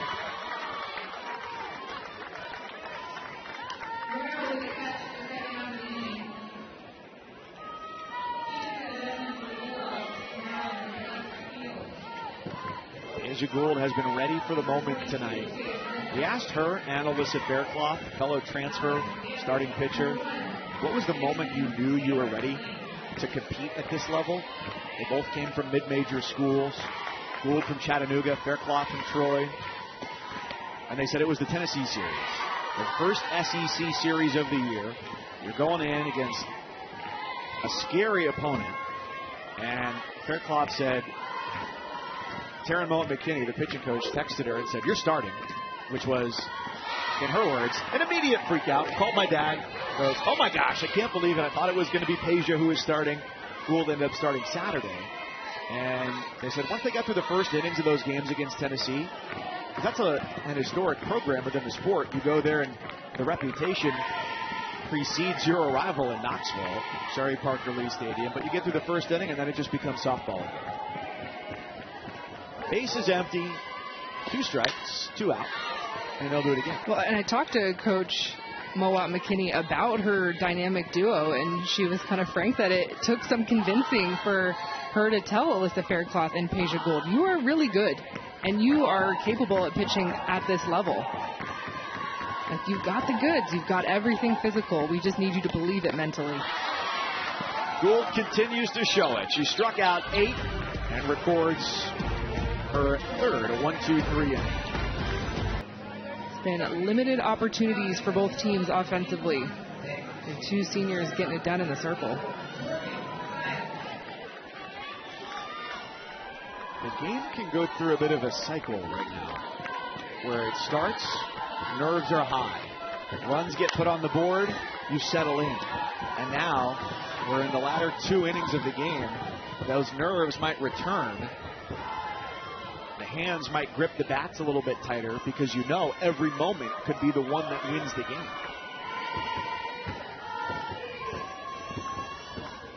Third time through the lineup now for the Bulldogs. Morgan Stiles has lined out to center field and struck out looking. This is where Mississippi State needs to make their move. Top of the lineup, third time through. You have all of the information.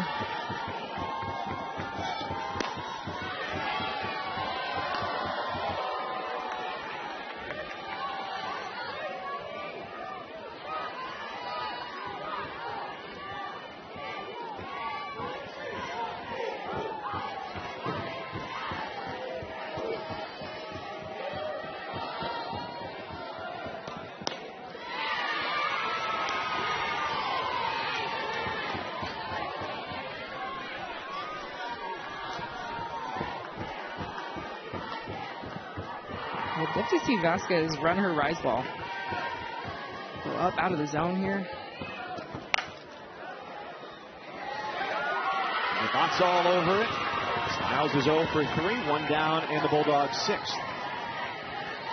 We got you covered from all 16 regional sites with the 7 Innings live show on the ESPN app. Every game, every big moment on the road to the Women's College World Series, only on the ESPN networks.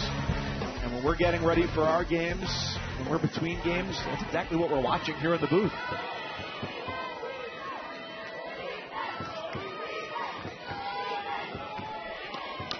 It's a great shot. You can feel a lot of Oregon fans coming in. And this is what I love about regionals, is that the fans get that bonus softball. And if you're a true diehard softball fan, like, you're coming for both games. You're getting a doubleheader in. But the crowd is definitely starting to fill up with a lot of green and a lot of yellow. A little bit of black and orange for Idaho State as well. Fly ball, right field. Ferguson is back and makes the grab. The Idaho State folks told us they'd have a good alumni contingent here, too.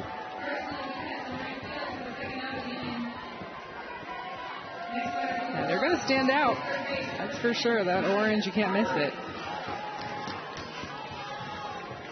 Pocatello proud. They'll take on Oregon. It was a one-run game that went to extras. Ducks won it back in February.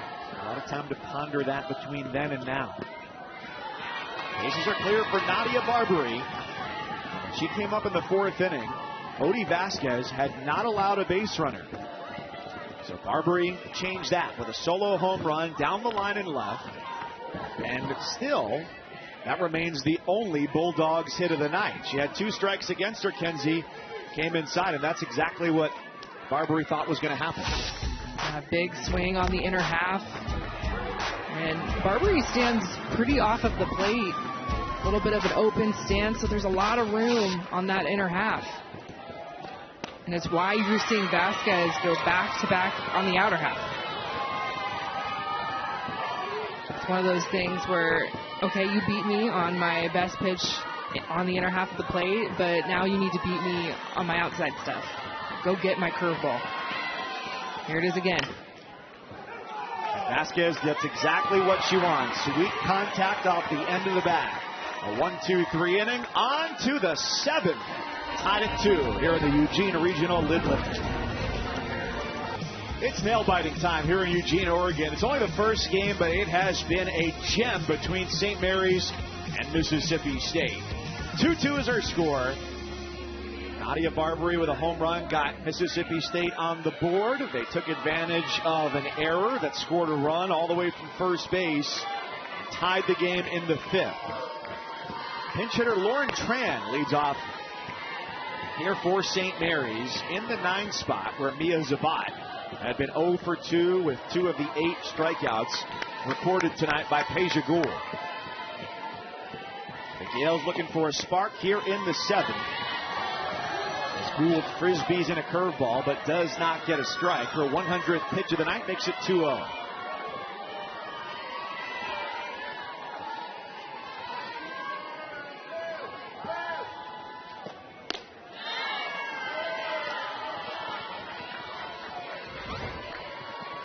Sonia Garnett, the Gales head coach, talking about the freshman Lauren Tran, an East Bay native.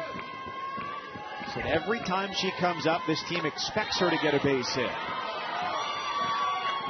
It's even now, 2-2.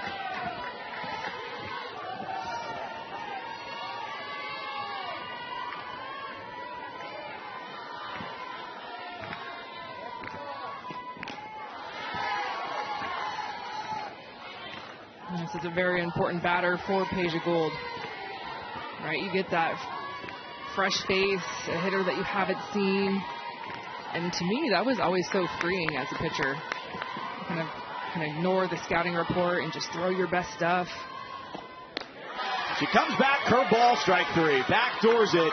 She wasn't able to locate it earlier in the at-bat and sends the freshman packing. Watch this ball just start away, and you cannot give up on this. If you're the lefty Tran, it's going to come back into the strike zone. And that will be the day for Peja Gould. 3 times through the order, 9 strikeouts, just 1 mistake, that 2-run homer in the first, as she passes the baton to Alyssa Faircloth in the 7th.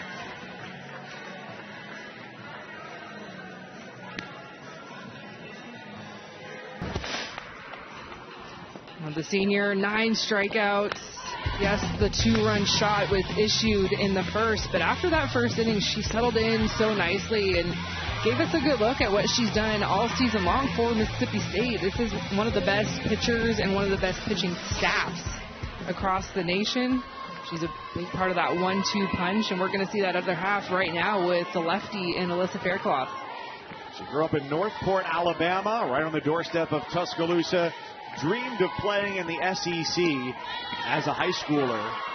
That dream did not come to fruition until this year when she transferred in from Troy, and she blew away SEC competition. She led the league in strikeouts during league play.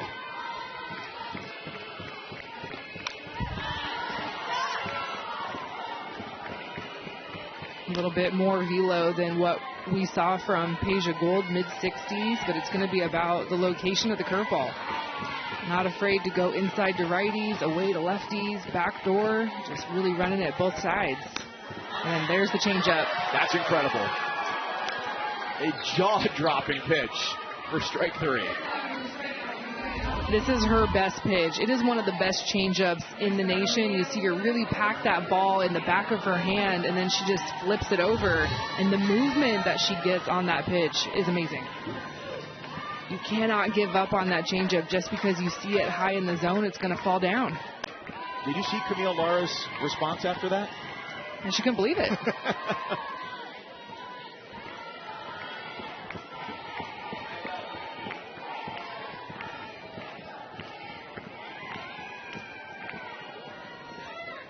Anna Ferguson with 2 out. Faircloth even at 1-1.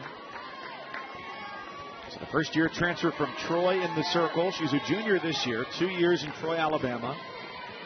Last year, second-team All-Sun Belt. Lowered her ERA by nearly 2 runs. And gets weak contact directly to Barbarie. And even though there was a pitching change, it's still a 1-2-3 inning. 8 in a row retired between Gould and Faircloth. Mississippi State can win it, bottom 7. 3 batters into the game. The St. Mary's College Gales made a statement here in the NCAA tournament. Sam Buckley with a home run off of Peja Gould, and that lead stayed that way until the 4th inning. Mississippi State didn't have a base runner. Nada Barbarie didn't have a strike to spare, and she blasted it down the left field line. And then the next inning, after a leadoff walk, Kenzie, a ball to short was not so routine. Yeah, this was just a heartbreaker for the defense, for Odie Vasquez in the pitching circle, who has done a phenomenal job for St. Mary's, because that was a ball that should have been a double play. It goes between the legs of Zabat, and it's off to the races for Mississippi State, able to tie the game up on that ground ball. Hard to ask for a lot more tonight from Odie Vasquez, who this year was named the West Coast Conference Pitcher of the Year for the 2nd time in 3 seasons. She's allowed 1 hit, 1 earned run, struck out 6, has been excellent with just 1 walk. So now here in the 7th, she's got to protect and start off with a very difficult hitter, Kiara Sells, who's 14 homers, led the Bulldogs this year. Vasquez has won the first 2 battles tonight and struck out Sells twice.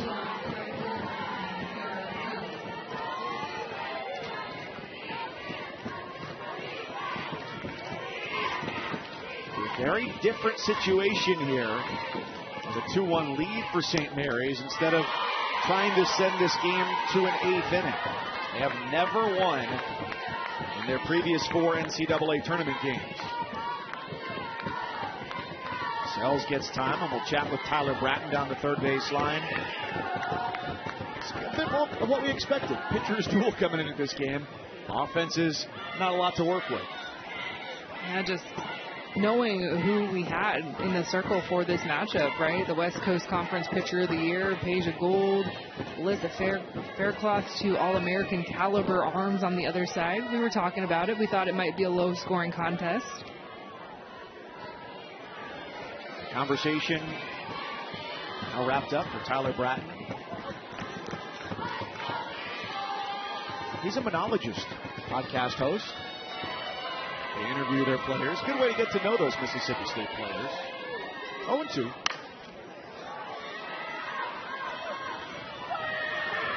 And if you ever need a jolt of energy, he is your guy.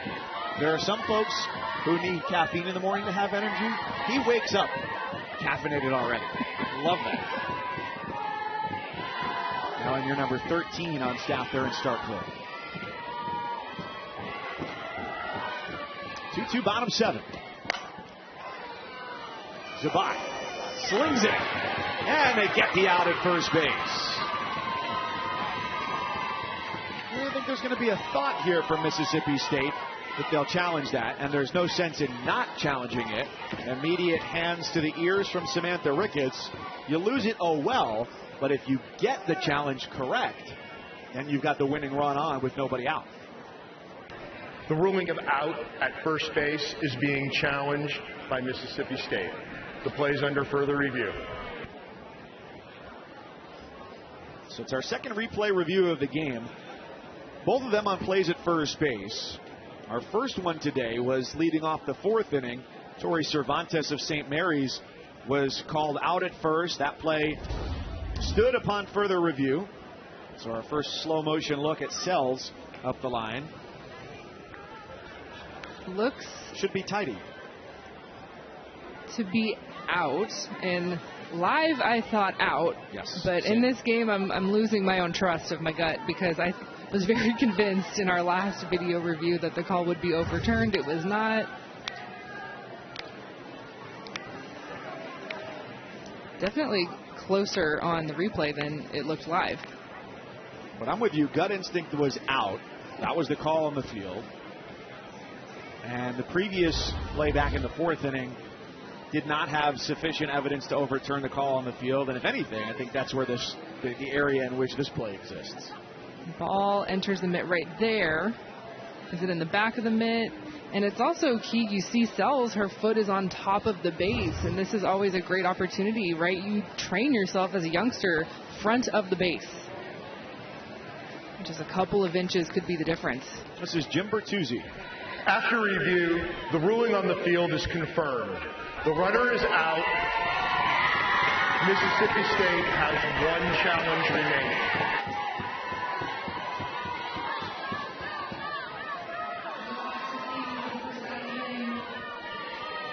So one away. Vasquez has retired, going back to the 5th inning. After the error that tied the game, her response has been excellent. She's retired 6 in a row. Credit to Mia Zabat as well, as errors can certainly wreak havoc on your mental state. This is down the right field line and caught by Hannah Ferguson on the run. And now 3 of those succeeding 7 outs after the error on the ball of the shortstop have been 6-3 putouts.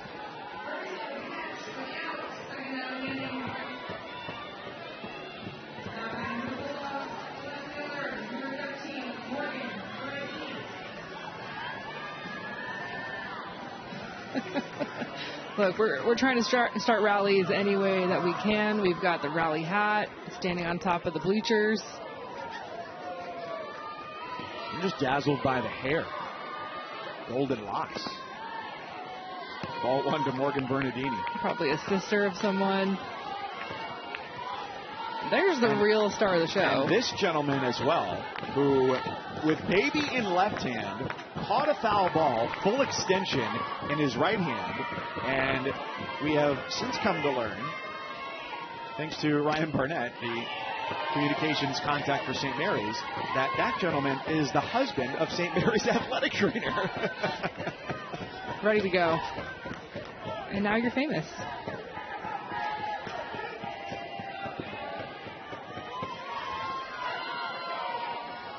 (2-0) from Odie Vasquez.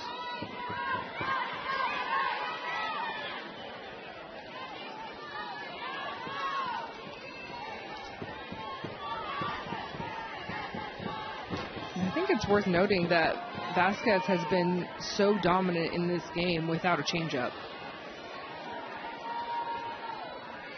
I have not seen one off-speed pitch in this game. She's allowed one hit, and now make it two as that total doubles on a line drive to right field by Bernardini.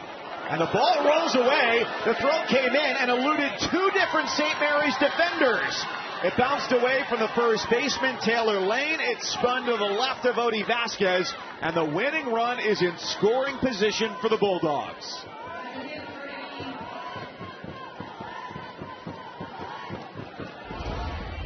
You can see the disappointment on the face of Hannah Ferguson. Gets this ball in and just gets away from Taylor Lane, the first baseman. Defense has been really good at times for St. Mary's in this game, right? We've seen the catch of the game, Tori Cervantes, deep center field, but we've also seen two very costly errors. So that ball is not going to really show up in the scorebook, but I tell you what, if you're Mississippi State right now, the urgency is now. That is a gift we are getting our teammate home from second base in scoring position. Pinch runner is Kalani Sells. And for the first time at the plate tonight, it's Abby Grace Richardson. She came in as a pinch runner back in the fifth, got stranded at third, and a base hit could win it for Mississippi State. 2-2 bottom seven.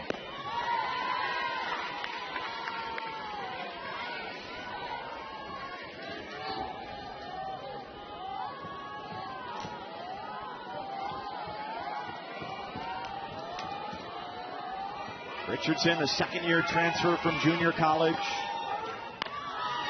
Takes a half of the 1-1 and blasts it away. Mississippi native who grew up just about 3 hours from Starkville. And in her time in junior college, plenty of moments like this. 2 years at JUCO, 2 trips to the Junior College World Series. Vasquez a strike away from an eighth inning. Up and in, and that got the hands, or at least the forearm, of Richardson. Now, her being on base is not all that significant, given that all it takes is the winning run at second, but it does make the heart race a little bit faster for everybody in blue, red, and white.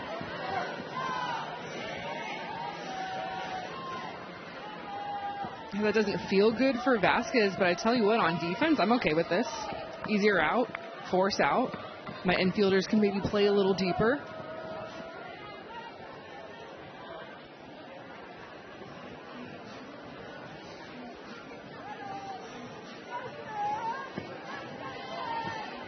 Strategy session on both sides. Sonia Garnett talking to the infield. 2-2 game. St. Mary's, a 2-run home run from Sam Buckley in the first, took a 2-0 lead. Odie Vasquez right there in the middle. Did not allow a hit against the first 11 batters. Nadia Barbarie got Mississippi State on the board with a solo shot in the fourth. And then a walk. 2 batters later, a grounder to short. That got by Mia Zabat all the way to the wall. Tied the game. That's where we stand here in the bottom of the 7th inning in the opening game of the Eugene Regional. St. Mary's, champions of the West Coast Conference. Mississippi State out of the SEC, all even at 2. Winner of this game goes on to face the winner of game 2 tonight. That'll be between the Oregon Ducks and the Idaho State Bengals.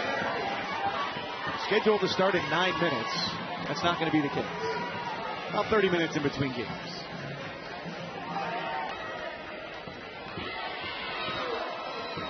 So Des Rivera,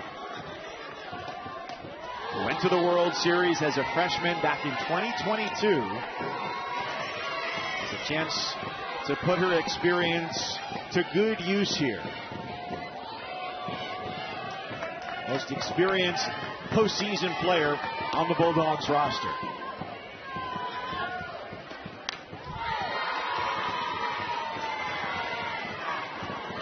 Mackenzie, you talked about it a couple minutes ago with a pinch hitter.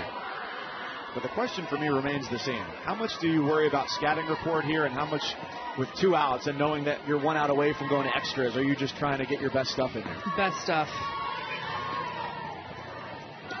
We've seen a lot of that outside curveball the second half of this game from Vasquez. The first half of this game, it was all about the low rise, the backdoor curve, working that arm side into the right-handed hitters. In this lineup for Mississippi State, 8 out of 9 right-handed. And so, second time, third time through the lineup, Vasquez has now worked the outer half.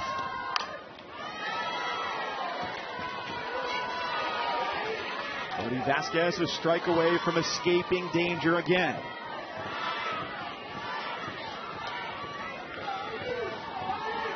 Alani Sells, she's the winning run at second.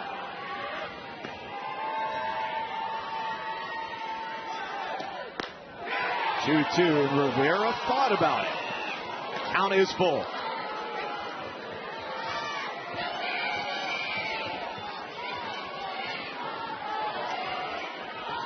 Words of encouragement from the freshman catcher De La Rosa to Vasquez in the circle. 3-2, and it's a foul ball. I love the idea going in tight.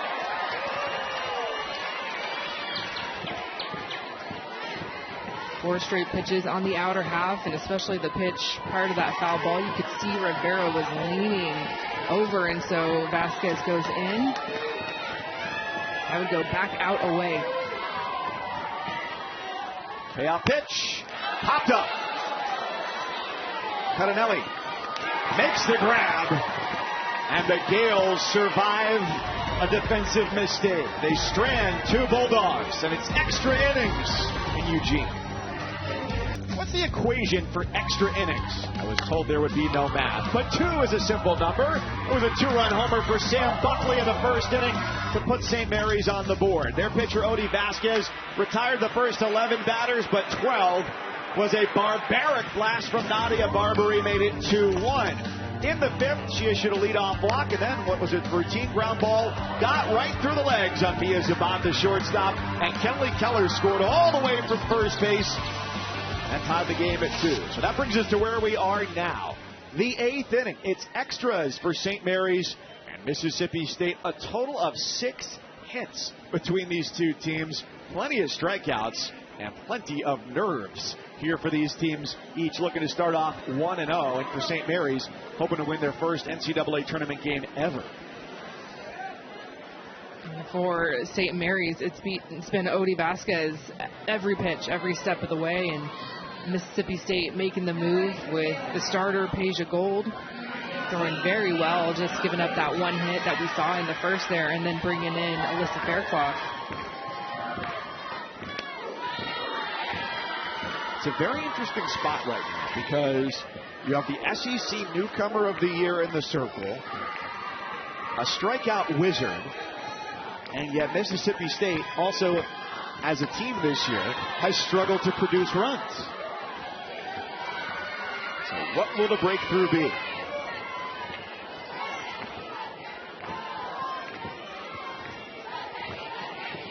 St. Mary's a record season this year. Buckley goes down, 1 away. The 40 wins. It's a program record. The previous high was 30. They won 15 of their 18 conference games, had their longest winning streak ever at 12 games, and also reached their best number in the RPI. So not surprisingly, winning 15 of 18 in the league, they won every conference series for the first time.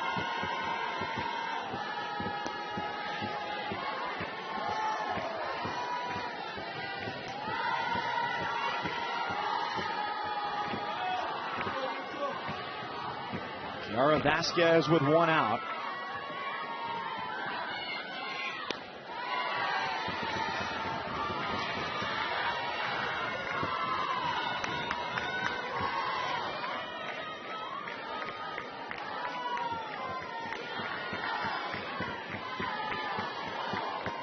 We're Kaya Silva here for St. Mary's in the 4 spot.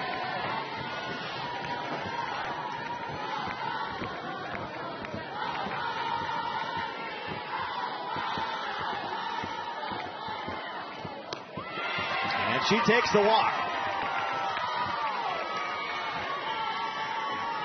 Every free pass today, Camille Lara had 2. And now Silva here in the 8th. They sprint to first base. There's no shortage of urgency here.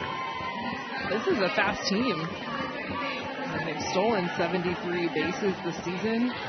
And kind of a unique pinch hit there for Silva, batting for the 4 spot, and Braxton Brown, a little bit more of a power hitter. I also think Alyssa Faircloth is a left-handed pitcher, and you're pinch hitting a lefty. You don't see that very much, but I think it just speaks to where we're at in this game. Coach Garnett and St. Mary's looking for some speed, looking for some small ball. Cardinelli looking for the long ball with those first 2 swings.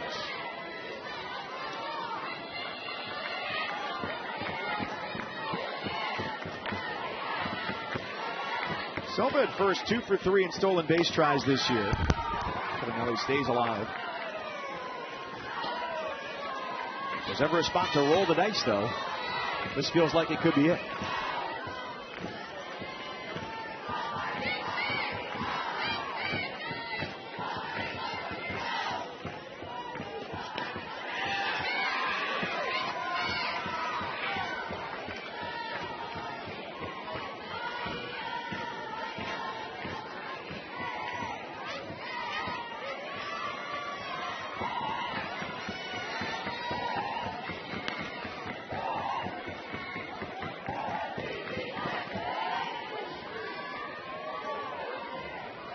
I think we're just checking the balls here because the last couple of foul balls from Cardinelli have been off of the end of the bat against that changeup that Alyssa Faircloth throws, and so can cut up the ball a little bit.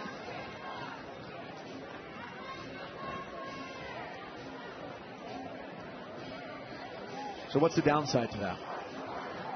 Well, the umpires always just want to make sure that the ball doesn't have any cuts in it. As a pitcher, it's actually an advantage when there's a little cut in the ball. So I was always like, man, are you sure? Give it back to me. These were great. I love these. I know, it's great. Let me cut that ball a little bit more. The key, though, is to make sure that when balls are being thrown in that they have, they've been scuffed up perfectly. You don't want to be pitching with a new ball.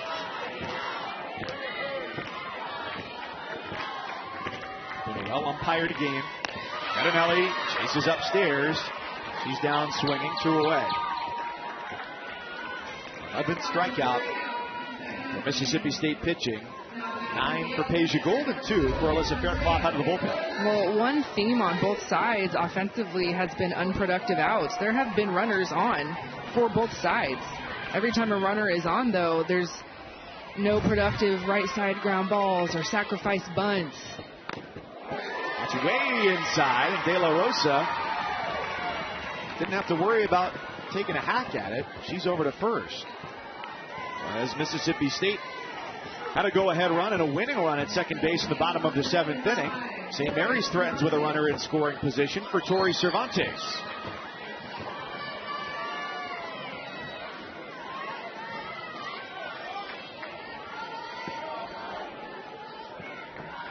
Who can break the tie?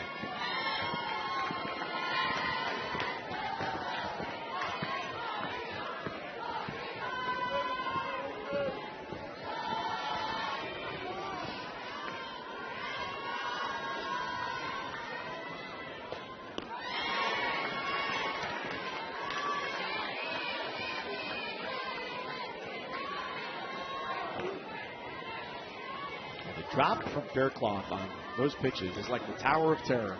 1 second, you're way up in the sky, and the next, you're down in the basement. 0-2, slow roller. This will be close at first, and the throw is in time. And there's no way St. Mary's doesn't challenge that one. They've got 1 challenge left. And I think she was safe. You have to challenge this. You just do. You would have the bases loaded.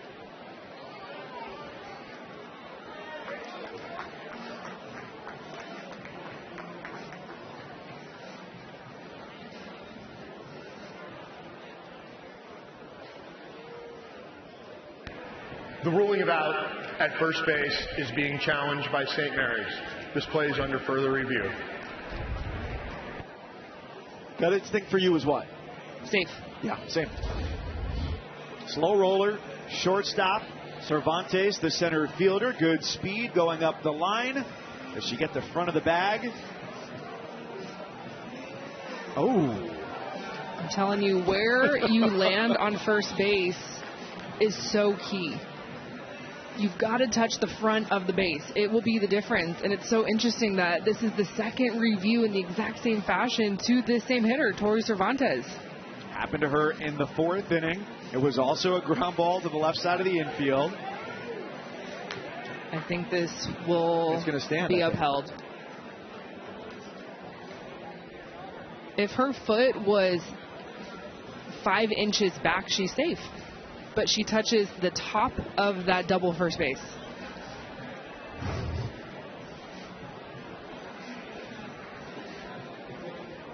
I remember in 10U running our first base line drills and coaches harping on you. Front of the base, front of the base. Okay, yeah. Well, turns out they knew something.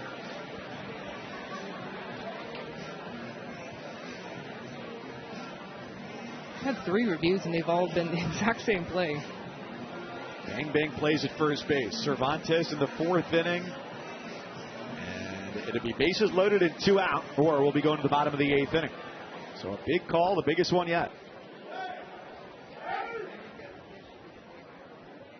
After review, the ruling on the field stands. The runner's out. That's St. Mary's last challenge. So St. Mary's in 8 trips to the plate has scored twice, stranded 8. Back to the Bulldogs. It's time to rock and roll here in the bottom of the 8th inning. This gentleman has been partying out in center field from before first pitch. Perpetual motion machine. And has a snack whenever he's ready for it. A healthy one at that.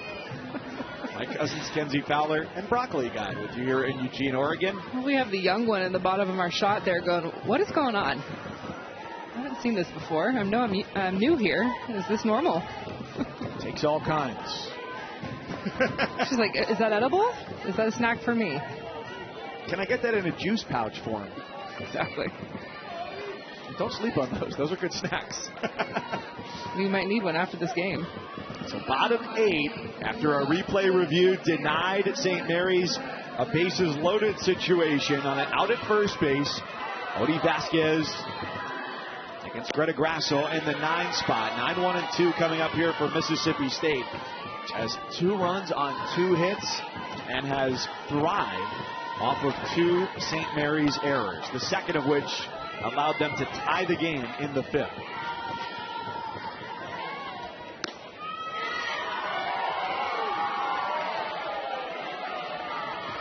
You noted it a couple times, Kenzie, no changeup from Odie Vasquez. So what has she done now is she's completing her 3rd time through this Mississippi State lineup that has still kept these hitters off balance, as she's allowed only 2 hits and struck out 6.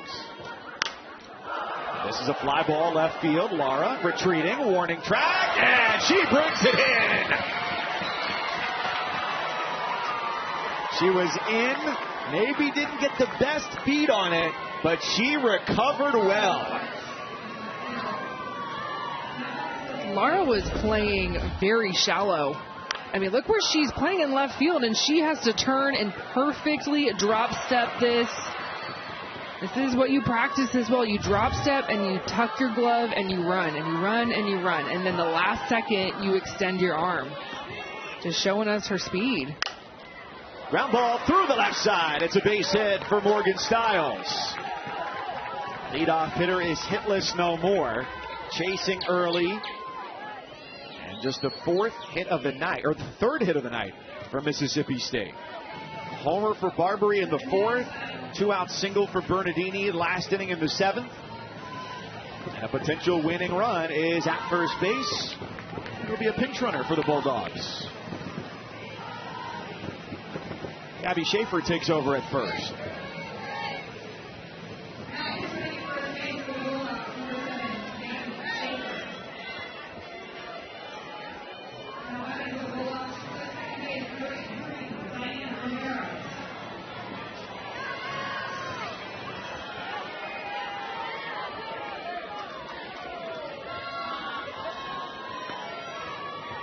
The reason that Samantha Ricketts put Ziane Romero up as high as she did in the lineup today after hitting her third the last couple of weekends of the season was because of how hot her bat has been. 10 games preceding this one, hitting .346. She's driven in 16 runs this year, and half of them came in that 10-game span.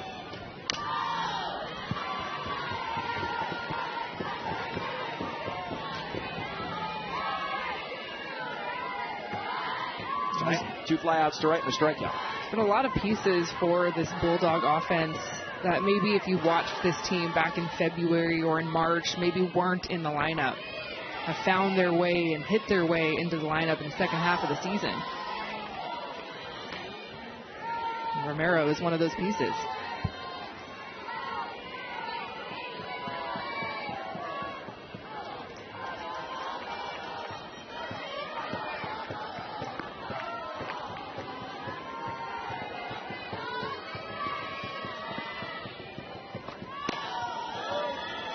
Battled injury early this year too. She partially tore her ulnar collateral ligament, the UCL, the first weekend of the season. She wore a brace for 3 weeks. That was it. And then told the coaches, I'm good to go. I'm ready. I feel like she's back to where she should be this time of year. Protecting on a 2-strike pitch. Kind of a unique stance, very closed off. And Vasquez is giving her multiple looks on the outer half. If I am a pitcher and I see a hitter with a closed-off stance, I'm going to go in tight. Jam her up a little bit, front foot. You can see it in front of her right foot. Chance for a ground ball to get you out of the inning. Fly ball deep to right, and it has caught the wall. Hannah Ferguson with no room to spare. And for the second time today, Mississippi State has come within 24 inches of hitting a home run. Man, between our multiple video reviews at first base that have been decided by inches, and then a couple of outs, loud outs up against the wall.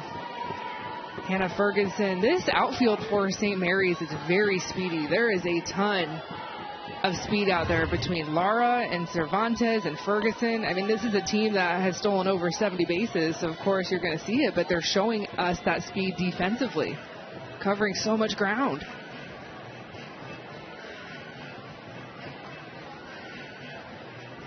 In the 7th inning, runner at second, chance to walk it off. Mississippi State did not get the job done.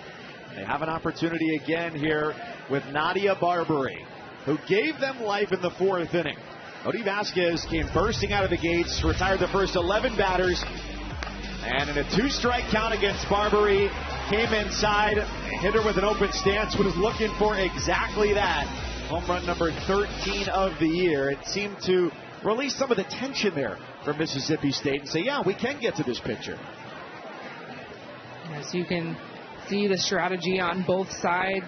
Everyone's having their timeouts because this is the hitter.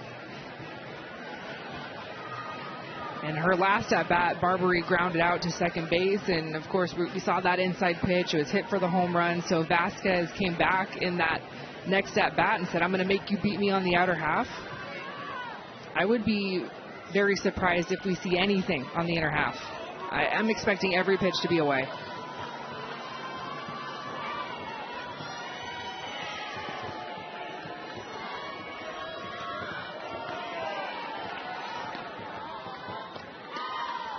First to Barbarie, exactly that. Well outside. And she was ready to go because she almost swung at a pitch that was a couple of balls off. So the secret is out. She knows where Vasquez is pitching. Vasquez knows where she's pitching. Bulldogs have not delivered today with runners on base. 0 for 6. 2-0 count. To Barbarie, Gabby Schaefer. Pinch runner came in for Morgan Stiles. He came through with a 1-out single. Represents the winning run for the Bulldogs. Only their 3rd extra inning game of the season. This is shallow right. Ferguson, good speed, can't get it. Here comes Schaefer around 3rd, and Mississippi State wins in 8 innings.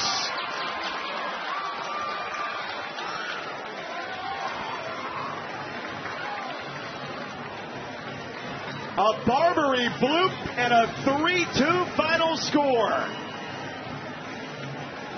And defense defined the day, not in the way that St. Mary's wanted it to happen. Yeah, and there were some points in this game where St. Mary's defensively was showing us so much good, right? The catches against the fence, and of course Vasquez in the circle getting it done pitch after pitch.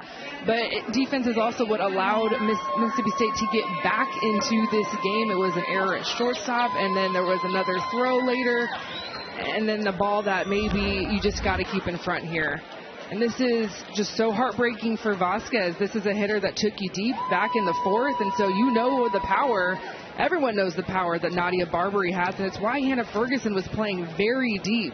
And this is a ball that you either have to lay out for, or you need to sit back and take it on the hop, play it cleanly, get it in as quickly as you can. But it's that in-between hop, the ball gets away, and Mississippi State playing the long game, getting the dub.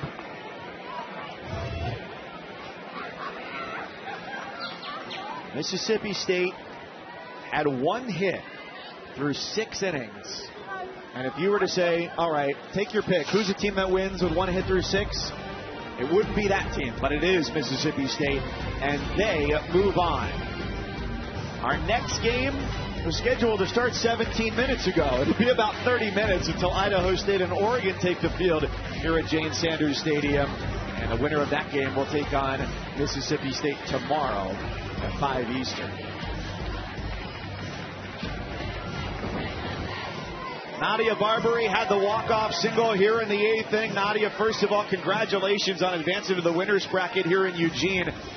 You came up in the 4th inning. Let's talk about that at bat first. Nobody had gotten on base yet. You had 2 strikes against you, pitch on the inner half of the plate. What were you looking for in that moment? I was looking in from my previous at bat. She jammed me, so I knew that, they're probably going to go in again, hoping to get jammed. And I was up ahead. I was 2-0, and I swung at it inside. I was a little bit early, so I was sitting on it again, and I crushed it. Well, Nadia, this was a pitcher's duel. We kind of knew that it would be, but what were the conversations in the dugout as this game went into extra innings? Just to keep it light, just make sure we get our 8 cuts off, and the game will come to us, and don't put the pressure on ourselves. The pressure's on them to get us out. Nadia, what is it like to have Peja Gould and Alyssa Faircloth in the circle for you, giving your team a chance to win anytime you're in this ball game? It's amazing. It gives the offense some time, to relax, but knowing that we need to have their back because they have ours all the time.